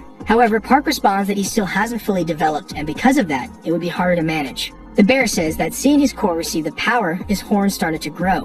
For this reason, he could end up becoming a complete dragon after consuming more energy. But since he was human, he could still suffer some side effects as a consequence. Moreover, if he became a dragon, he might end up being forced to live in the water. Immediately after, our boy begins to ponder over the possibility of becoming a dragon, thinking that as his horns began to grow, it meant that he could consume the power of water. And if he left the larvae there without any issues, they could end up turning into new bees and then produce more honey and many more larvae for him. For that reason, he could take incredible advantage of that. Shortly after, our boy responds that he wanted to learn to use his power better because, thanks to the pill that woman had given him, his power didn't go out of control and he was able to drastically increase his energy. Since the elixir had the wood attribute, it was like a light at the end of the tunnel for him, asking what the correlation and contradiction of his elements were because some elixirs he used were ineffective, and it was probably because of his wood element. For that reason, if he used one that contradicted wood, he would probably be able to use the other properties without suffering too many negative effects. Then the bear mentions that it seemed like a good idea, asking what exactly he wanted to learn. He responds that he could try using that, pulling out various notes that were in his backpack, mentioning that they were books left by the disciple of the celestial wolf, and another was a scroll from that shinobi's family from earlier. He didn't have much to do in that place, and for that reason, he thought it would be fun to learn that kind of thing. Picking up a scroll, he mentions that he found it very interesting, stating that he wanted to learn that shinobi's technique, and with the 7-branch sword, he could already use 3 legendary items he possessed. Then the bear responds that he had good items and a good plan, and all he needed to do now was train and not attract too much attention. Shortly after, the protagonist responds that there was still something bothering him, mentioning that he hadn't yet delivered the black jade to his brother Dioki. However, the bear asks why he hadn't given the sprout to him in one of the many times they had seen each other and still didn't understand why he cared so much about giving it to the young man. Mentioning that the boy was a very intelligent person, but he still needed to see the world in a broader way. and he knew that he wanted to make a flute with the jade sprout, asking if he really thought he would be able to do that. And he bet he wasn't sure that such a threatening item could be functional. Calling the protagonist a fool, he states that he knew someone who would make that item and was sure he would succeed. Surprised, Park asks if he knew someone capable of forging a flute. Then the bear responds that even if he did, he wouldn't even think about giving it to Dyoki. But the protagonist asks him to relax, as he was also very interested in that flute. The bear in turn questions if he wasn't lying about that, and the boy responds that he wasn't, as he would deliver it to Dyoki's brother, thinking that it wouldn't make much difference whether he delivered it or used it in the end. Accepting the protagonist's offer, the bear says they would go to that place immediately, and the blacksmith he was going to introduce was known as the God of Fire. A long time ago, he settled his debt with his nephew and sister, and for that reason, they were heading to Mount Kua at that moment. Park, in turn, asks where that was, and the bear responds that maybe he didn't know because it was in North Korea. Park, in turn, is completely surprised, asking if the bear was, by any chance, North Korean, and moreover, the boy had a sister. However, the bear says he wasn't who he was thinking of because that mountain he named after his sister wasn't the same as that other mountain. After all, he wasn't the spirit of that place. However, his nephew was called Dangun, and according to the lady in the North Korean peninsula, there were 3 great powers that controlled the entire country, and it seemed that the bear's sister was an Azadal on Mount Kuo. Sometime later, the protagonist, along with the bear, seems to arrive at their destined place. Park, in turn, was completely in disbelief as they were really in North Korea. But in any case, they say that place is one of the most powerful in the entire North Korean nation, asking why he couldn't see it anywhere. The bear, returning to his human form, asks him not to stray too far from him. Park mentions that it seemed like they were still very far away, and the spirit responds that they had already arrived at the location. Observing something, our boy seems very surprised because in front of him were 2 giant statues that start to speak, asking who they were, as Azadal didn't allow the entry of visitors who were not invited. Shortly after, the spirit tells him to say that the red bear from Mount Wanak had come to see them. Then the statue asks them to wait a minute, and the bear responds that he had brought them a snack. Park, in turn, is impressed, thinking that they became so apprehensive when they learned it was the spirit, and now seeing him, he truly seemed to be of nobility. But even so, he still hadn't grasped the essence of that place. At that moment, our boy seems to start falling to the ground, mentioning that he felt a bit dizzy, completely surprised by what he had seen, as a gigantic city was in front of him, mentioning that they were using magic to hide the village, wondering how so many people were living in that place. The bear responds that not everyone there was as good a person as him, and that's why, before they hid in the Azadal of the human world, they selected the people who deserved to live in that place. There was a rule that everything in the right to live or die belonged to his nephew, who in the end allowed many to live in that place. Park, in turn, thinks they could say he was similar to the great leader of paradise on Earth in the north. Then a group of people seems to approach the protagonist, and the man mentions that the leader wished to see the spirit, who quickly asks who the leader was at that moment. The man responds that it was the Great Mother who was waiting at the main house, asking who his companion was. He responds that it was his subordinate and a child of his trust. Accepting what the spirit had said, the man asked them to follow him, and some time later, they all seemed to be walking together to the destined location. While Park was apparently blindfolded, the man mentions that they had arrived at the place. Park, still blindfolded, assumes that this was the main house of that place. He mentions that there was such a beautiful palace in that place. However, the place seemed strange. Then a girl was standing before him, whose name was Ong Ji-yu, mentioning that she seemed completely different from her lady. Next, the girl thanks them for their hard work, apologizing if she was bothering them with her request. Shortly after, that man leaves, and only the protagonist and his spirit remain beside that woman, mentioning that it had been a long time since they had seen each other, and she truly missed him a lot, starting to hug the boy, who was now in his human form, stating that her brother hadn't changed a bit since he disappeared and hadn't sent any news during that time, which is why she had been so worried. With a threatening tone, she says he must be tired from walking all the way to that place, and for that reason, should get some rest. Shortly after, the protagonist seems to understand the situation. Then the girl responds not to worry about it, as it was temporary. The girl, in turn, asks if he was afraid of her, as she was the only family he had left since they were still beasts living in forests. However, she was still very curious about him, asking why a dragon was there, coming as his subordinate of her brother. Shortly after, the protagonist removes his mask and says it would be easier to call him a monster. Sometime later, both sit down to talk, and Park Han-yeol tells the story of how they got there. An-myo, in turn, says she understood, but it was still strange as the whole story seemed too exaggerated, and she then questions if the boy was trying to deceive her. The young man responds that wasn't what he was doing, and that it was precisely because Wanak trusted him that he had been brought along. A lot had happened, and he had to hide his identity as a monster, and for that reason they came there, seeking help and answers. The girl then takes a deep breath and says she understood. However, unfortunately, the fire deity wasn't there. Park Han-yeol, in turn, is surprised by what the young woman had said. An-myo feels awkward and says that he had already left Esado, but he had always been attentive to his family, so if they brought him a gift, he would make his flute. Next, Park Han-yeol wonders why Gwanak made them come all the way there if the fire deity had been gone for a long time. The girl then says that the boy must have noticed by now, and that makes him curious. Eun-myo responds that her brother must have brought them there hoping that they would accept the boy into a saddle. And to be more direct, perhaps he wants the protagonist to take the throne, which will soon be vacant there. On a flying base, Deok and Yuhwa are sitting in silence, and the young woman then asks what the boy was thinking, and he in turn responds that it was nothing. The woman asks if he wasn't enjoying the fact that he was participating in that meeting, because he had said he wanted to be at the forefront of the subjugation of the East Sea. Deok explains that since the Dragon King of the Sea had attacked them, causing them to lose the seven-branched sword, they had started to suffer a lot of damage. Furthermore, many innocent people ended up dying because of what they did, so they couldn't forgive them. And no matter what happens, they would make him pay one way or another. Yuhwa tells him not to come up with such crazy ideas, because the sea creatures were now their enemies and must be eliminated without leaving a single one alive. And if the boy said that again, she would remove him from leadership. Deok, in turn, decides to obey the orders. Next, the young woman thinks about how, during the meeting, everyone had agreed on the subjugation, and that a new dragon would have to take the throne that would be vacant after they subdue the entire East Sea. Depending on the new dragon that assumes this role, his power could have consequences they couldn't even imagine. But the good news is that there weren't many dragons, so not just anyone could ascend to the throne. And they also couldn't let anyone take advantage of that. They needed a new child for that position, a dragon that would remain in the palm of their hands. Park Han-yeol asks Eun-myo for help in hiding the fact that he was a dragon and letting him leave his saddle in peace. The young woman says that assuming the Dragon King's throne would be the easiest way for him to have peace. The protagonist in turn responds that even then, they would still treat him like a dog, and what he hated most was living as a puppet in the hands of someone powerful. He then lowers his head, saying that if possible, he would like to receive some advice about his future actions. Unlike others, he never had the chance to meet many people he could truly trust.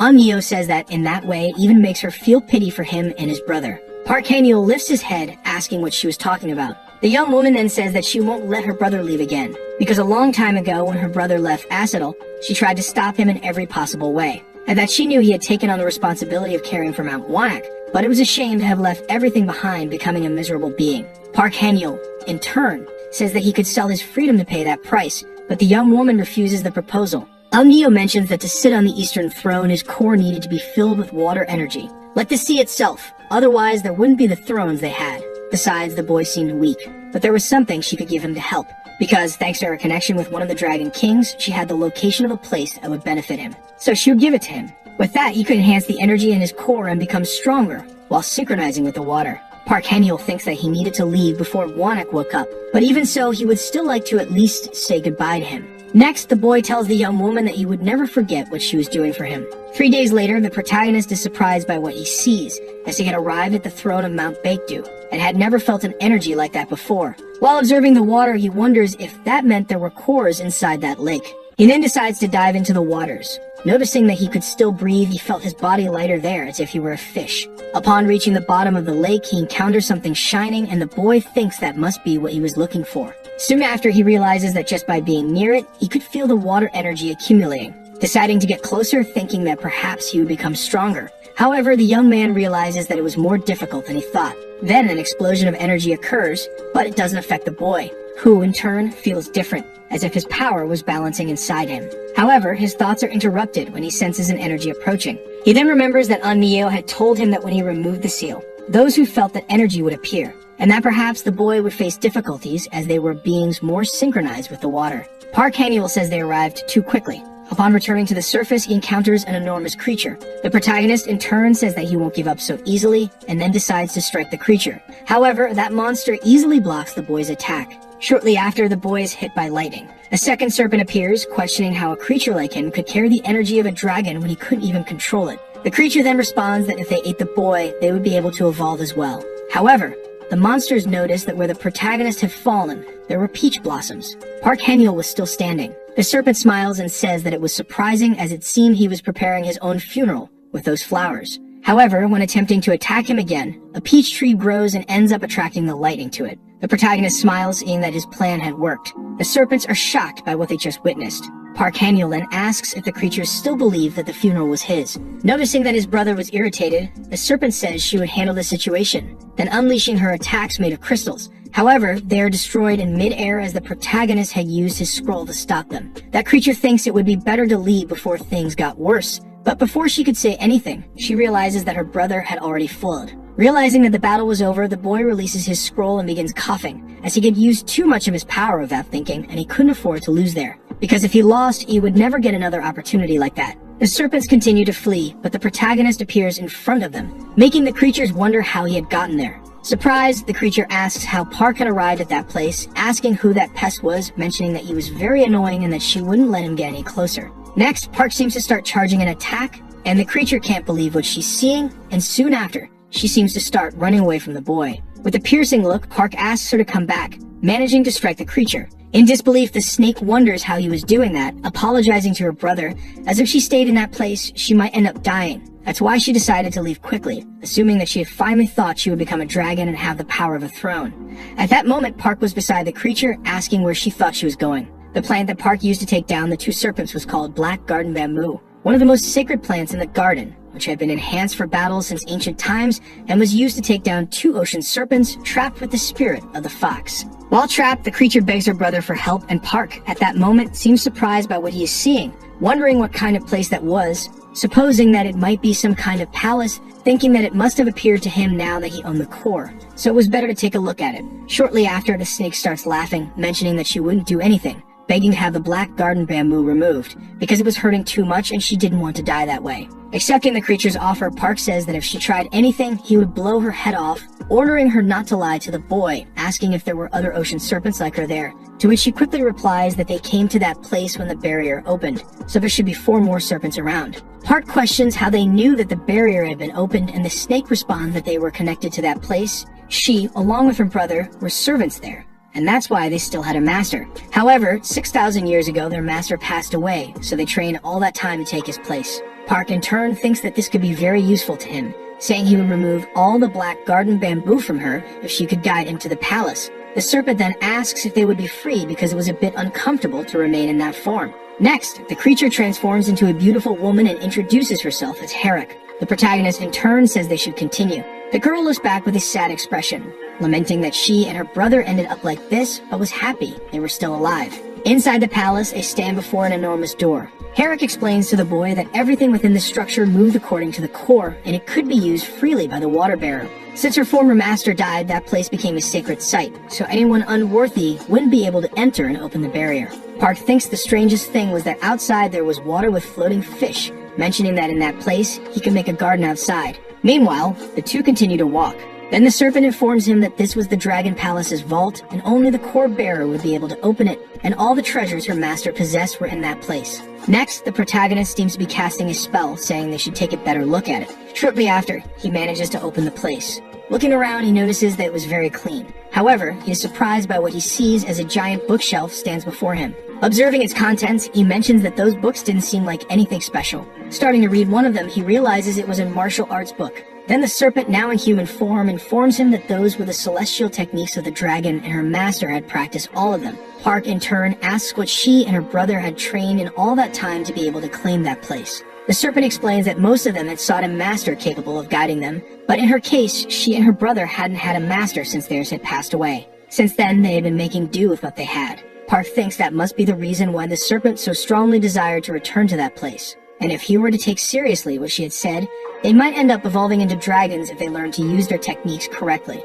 Understanding the situation, Park allows them to use the books. However, for that to happen, they would have to become his subordinates, to which the serpent quickly responds that she would do so with great pleasure. Handing a book to the creature, the boy says that would be her first task, asking her to be ready to receive visitors. Thinking that the serpent would do well in her human form, he wonders if all ocean creatures were like that. He also wanted to know what her brother's human form was like. Sometime later, a man seems to be sitting at a table, drinking. The protagonist then thinks that he never imagined a deity like that would meet with him personally. Even though he was only a pure immortal, he was still receiving due attention because of his draconic energy, which meant that Yuo would respect him in the same way. Shortly after, the man starts speaking, asking why he was seeing him so soon after arriving at his palace. The boy then seems to take out a type of bamboo, mentioning that he needed a favor from him. Observing the object, the man realizes is a black jade sprout bamboo. Park, in turn, says that he wishes for him to use it to make a flute of peace. Hearing what the young man said, the man replies that he was quite a greedy young man. However, the boy insists that he didn't want to do anything bad. The man in turn says that he didn't need to explain his reason, but he should relax more. After all, his job was to make his items. Observing the object, he mentions that it was a good size and should be enough to make a fine flute, and for that reason, he would try his best. Park, in turn, thinks that he had been quick in his analysis, which meant he was an excellent craftsman. Next, the protagonist mentions that there was something else he wanted. At that moment, he seems to start removing something from one of his spells, and as a result, a sword appears. The protagonist thinks that he had found that sword in the ancient Dragon King's vault. The moment he touches it, a terrifying aura begins to take over the protagonist, saying that the energy was strange and couldn't be compared to rage. It made him feel bloodthirsty, as if he were anxious to kill someone like an assassin. Observing the situation, Park thinks that this was a problem because it seemed useful, but even so, he wasn't able to wield it properly. While looking at the sword, the man says it seemed to have something unusual about it. Next, the man attempts to pick up the sword. Park quickly asks him to wait, as it was completely different from conventional swords. However, the man easily manages to hold the sword, leaving Park completely shocked by what he saw, as he had barely been able to control the sword with his power, assuming that was the power of the greatest craftsman in the world, the one who held the title of the fire deity. Then the man informs him that the sword possessed an evil energy created by the dwarves of the north. Its strength was incredible, but it held a terrible energy that could destroy whoever used it. However, that could be fixed by making a new scabbard, and if he had a scabbard that could control it, it would seal its energy, allowing him to use it only when he drew the sword. However, he should remember one thing, because even if he managed to use it, it wouldn't leave him alone until it had his blood on its blade. Park, understanding the situation, says he would keep that in mind. And the man informs Park that he would return once he finished making his flute and scabbard. Meanwhile, the protagonist seems to be analyzing something, saying that it was incredible, and he never thought there would be such good things in that place. He had much to learn, especially since the bear was not around and knowledge was never too much. At that moment, the serpent, still in her human form, seems to call the protagonist, mentioning that a visitor had just arrived. Sometime later, an older man asks if he was the new king of the palace, introducing himself as Tabek, from the immortal sacred temple. In that temple, during a certain dynasty, there was a man who lived on a mountain between the 8 provinces of Joseon, who consecrated the deities of the country and performed rituals for them. However, the truth of that story was different, as there were actually 8 mountains, each with powerful immortals. Thus, the palace decreed that the mountain should return to its sacred life, dedicated to the deities as if it were a temple. Then years later, the sacred place was abolished, and now the door to heaven had reopened, and the government of the Korean Republic allowed the immortals to once again use that sacred ground. And the man standing in front of the protagonist was the one who commanded that place, or better yet, known as the current owner of the mountain. Park, in turn, says that it was a pleasure to meet him, and he should have come to greet him sooner. However, the man dismisses this, saying that he was merely passing by and decided to visit, mentioning that he had also brought along a disciple. The girl, introducing herself, says that she was the elder's youngest disciple and her name was Shin, thus, it was a pleasure to meet him. Observing the girl, the protagonist seems surprised, saying they should sit in a room and asking them to follow him. Sometime later, the 3 of them seem to be walking. Meanwhile, Park thinks that the girl had changed quite a bit, as it seems she had become the disciple of that priest.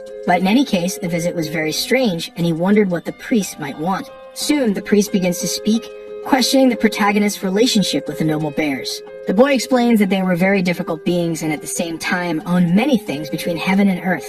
But in truth, he owed a lot to them and only became friends with one of them because he had maintained a close relationship. The priest comments that Park hadn't even reached 100 years of age and was already ranked as a pure immortal, and yet he already had a palace. He had seen few young people like him achieve so much so quickly. Introducing his disciple, he mentions that she was also young, had excellent skills, and was almost reaching the celestial immortal level. For that reason, he proposed a wager, asking what the boy thought about training his disciple. The protagonist, in turn, asks if he meant that they should train together. The man responds affirmatively, saying that he thought they would be pleased to train against each other. And who knows, that girl might even end up becoming his wife, leaving Park completely shocked by what he had just heard. Then the man informs him that this was the reason why they should begin training together. As the man speaks, the girl doesn't seem at all happy with the idea. Park then apologizes, saying that he wasn't interested in that kind of relationship. Immediately afterward, the man advises him to make quick decisions, as it would greatly help in his training. Moreover, if that relationship happened, it would make Park his son-in-law. And for that reason, he wasn't the type of person who treated his son-in-law badly, placing a kind of jar on the table. Park, in turn, seems surprised by its contents, thinking that it could hide the fact that he had an irregular physique because of it. Thus, he had never seen medicine the same way since then. Observing the jar, he mentions that it was rare and extremely valuable. Then Park informs the man that he had already promised to marry someone. The man, in turn, comments that he was quite resistant, but that there was no way for 2 people bound by physical attraction to be just something else. Asking what was wrong with having more than one wife, and why Park was treating himself as if he were a common person. As he observes the girl, he notices that she doesn't seem happy with the situation. And shortly after, Park seems to accept the proposal. While feeling bad for the girl, he mentions that he would accept her as his student and marry her. Thus, a few days pass and the protagonists seem to be training. Shortly afterward, a kind of blue cloud begins to form between his fingers. Feeling pleased that he had managed to do it, he mentions that it was extremely beautiful, thinking that now that he knew the principles, he could make it rain if he used more energy. And if the celestial demon God's art reached 6 stars, he could combine different properties to cause a natural disaster. That was very interesting to him because he wanted to reach 6 stars as soon as possible. Shortly after, the serpent, still in her human form, seems to call the protagonist, mentioning that the young lady wanted to eat in her room. So Park thinks it's time to use Taebek's mortal, telling her to come in. Meanwhile, the young woman seems to be at the protagonist's door, thinking that since ancient times, it has been a shocking and strange fate to be with a dragon or even to enter a family of one. Even though she was reluctant, she thought all this was happening because of her master. Shortly after, the girl opens the door, apologizing for the intrusion. Meanwhile, the protagonist seems to be lying down, asking if the girl had arrived. He mentions that he had decorated the place in a way mortals liked, asking what she thought of it. Feeling somewhat embarrassed, the girl thanks him for the consideration. At that moment, Park asks if she didn't want to do this, because looking at her expression, she didn't seem very happy, and it was ridiculous for a woman to pretend she was on equal footing with him. And that was putting it lightly, so he asked if she thought he wouldn't know she was using or offering that treasure, because her master had offered it along with that, questioning how she earned the title of Celestial of Baek. Hearing what the boy said, the girl becomes completely enraged. Drawing her sword, she says that if he insulted her master one more time, she wouldn't forget it. At that moment, the protagonist summons one of his spirits, saying that this was becoming more interesting as a mere human was insulting him. He states that he is the king, and this is his palace, and no matter how much one flew or crawled in his direction, there's nothing a mere celestial immortal could do. Observing the situation from the ground, the girl remains silent. Shortly after, the protagonist asks her to follow him as he had a better alternative to solve everything. Then he seems to take out some kind of object, asking her to eat it. Observing what the protagonist was offering, the girl wonders what it could be. As she takes the item, the girl thinks it might be a life pill to preserve the 8 treasures, thinking that it was a basic pill, but she didn't really need it right now. However, judging by his skills in making medicines, this creation might be different from the one she had consumed before. Starting to eat it, she thinks there was nothing wrong with it, so she might as well try it once. At that moment, the girl is surprised by the effect, as it was definitely a well-made medicine, leaving no aroma or taste. Supposing she had never had this feeling with her master's medicines before. Moreover, the internal injuries she had suffered before were completely healed and her strength was increasing. The girl then asks what kind of technique the protagonist had used. Park responds that it's just a matter of having quality ingredients and excellent skills, and his were quite special, so the girl should be happy. For that reason, her master seemed to be a rather difficult opponent to ignore, and it seemed he didn't intend to use the art of unlocking the center on her, asking what the girl thought about them being husband and wife outwardly. The girl asks if he really thought her master wouldn't find out everything, and the protagonist asks if her master had no thoughts of consuming the medicines he made. At that moment, the young woman seems surprised, realizing what was happening. Then Park responds that he would continue refining medicines for her, and for that reason, she should provide the blue void eye. The girl in turn thinks that, considering the pill that increased her strength before, of course, she had no doubts about it. Accepting the offer, the girl mentions that he should promise one thing at least. Since the blue eye was a precious ingredient, he should inform her when he intended to use it. Then Park says that if it ever got to the point where she thought he was using it inappropriately, she would always cry and go to her master. Shortly after, the girl asks what he was going to do with it. Park responds that with that item, he would make a kind of liquor, leaving the girl completely surprised by what she heard, wondering if she really should have handed that item to the boy. Sometime later, the protagonist already seems to be drinking the item, thinking that the effectiveness of his medicine had slightly decreased, and its effects now worked faster and lasted longer, in addition to being much more effective. With this, he had practiced enough, so he should start taking it, creating something with a blue eye. Shortly after, the girl from before appears again, apparently drunk for some reason, beginning to say all sorts of confusing things to the protagonist, asking him to give her something else as he had promised it to her. No longer able to tolerate the situation, Park asks if his subordinate could take care of her, leaving the drunken girl completely irritated, asking if he didn't know that he couldn't just ignore people, mentioning that her father was a high-ranking firefighter who had received a presidential honor, and besides, he was an old man, sneaking out thinking no one would know about it. Hearing what the girl said, Park seemed surprised, thinking that he had unexpectedly stumbled upon something interesting. For that reason, he should think of a way to gradually make use of this information, but before that, he should use that item properly first. A few days later, the protagonist seems to be in a part of his forest, thinking that the place was good, and considering that the ingredients were so great, their aroma was strong and it could be problematic if the immortals of Seoul noticed what he was doing. Then, shortly after, he uncorks the jar containing the contents and a glow begins to emanate from it. Park, in turn, thinks that the smell alone was enough to make him feel intoxicated. This drink contained the essence of immortality peaches, and using bee carcasses as fertilizer had made them grow larger and more flavorful. Next, the protagonist seems to pour some into his cup, thinking that it could indeed drive someone crazy. Then someone seems to be behind him, and he quickly puts on his mask, thinking it might be an immortal as he hadn't sensed the presence. The mysterious man tells him not to be so cautious as he was just someone who really enjoyed a good drink. Observing the man, the protagonist seems to recognize him. The elder then asks if he wouldn't mind sharing a sip, mentioning that the aroma was hard to resist. Park kindly offers him some, leaving the man completely delighted with what he had received, mentioning that the young man was very generous and for that reason he wouldn't refuse, and shortly after he begins drinking the liquor, mentioning that it was truly the best drink he had ever consumed and that he hadn't seen such a type of liquor in a long time. Park, in turn, says that the man had once said that if he died, he could forever forget the taste of the liquor, mentioning that his junior, whom he had introduced, was late. Originally, a man who loved to travel had fallen in love with the taste of palace liquor and settled in the northern mountain territory. Being one of the 8 Chinese immortals, he had slain numerous dragons and conquered evil with the technique of the celestial evasion sword, his name being Dong Bai. For this reason, he should greet the new ruler of the heavens and earth of the immortal sword. However, the man informs Park that since his agreement with that young man had been dissolved, he would now consider the protagonist as his brother. Asking if the protagonist knew about this, Park in turn asks if he wasn't breaking any rules by being a Dragon King. The elder admits it was awkward, but at first he didn't know that Park was a new Dragon King, which is why he had the idea of calling him brother.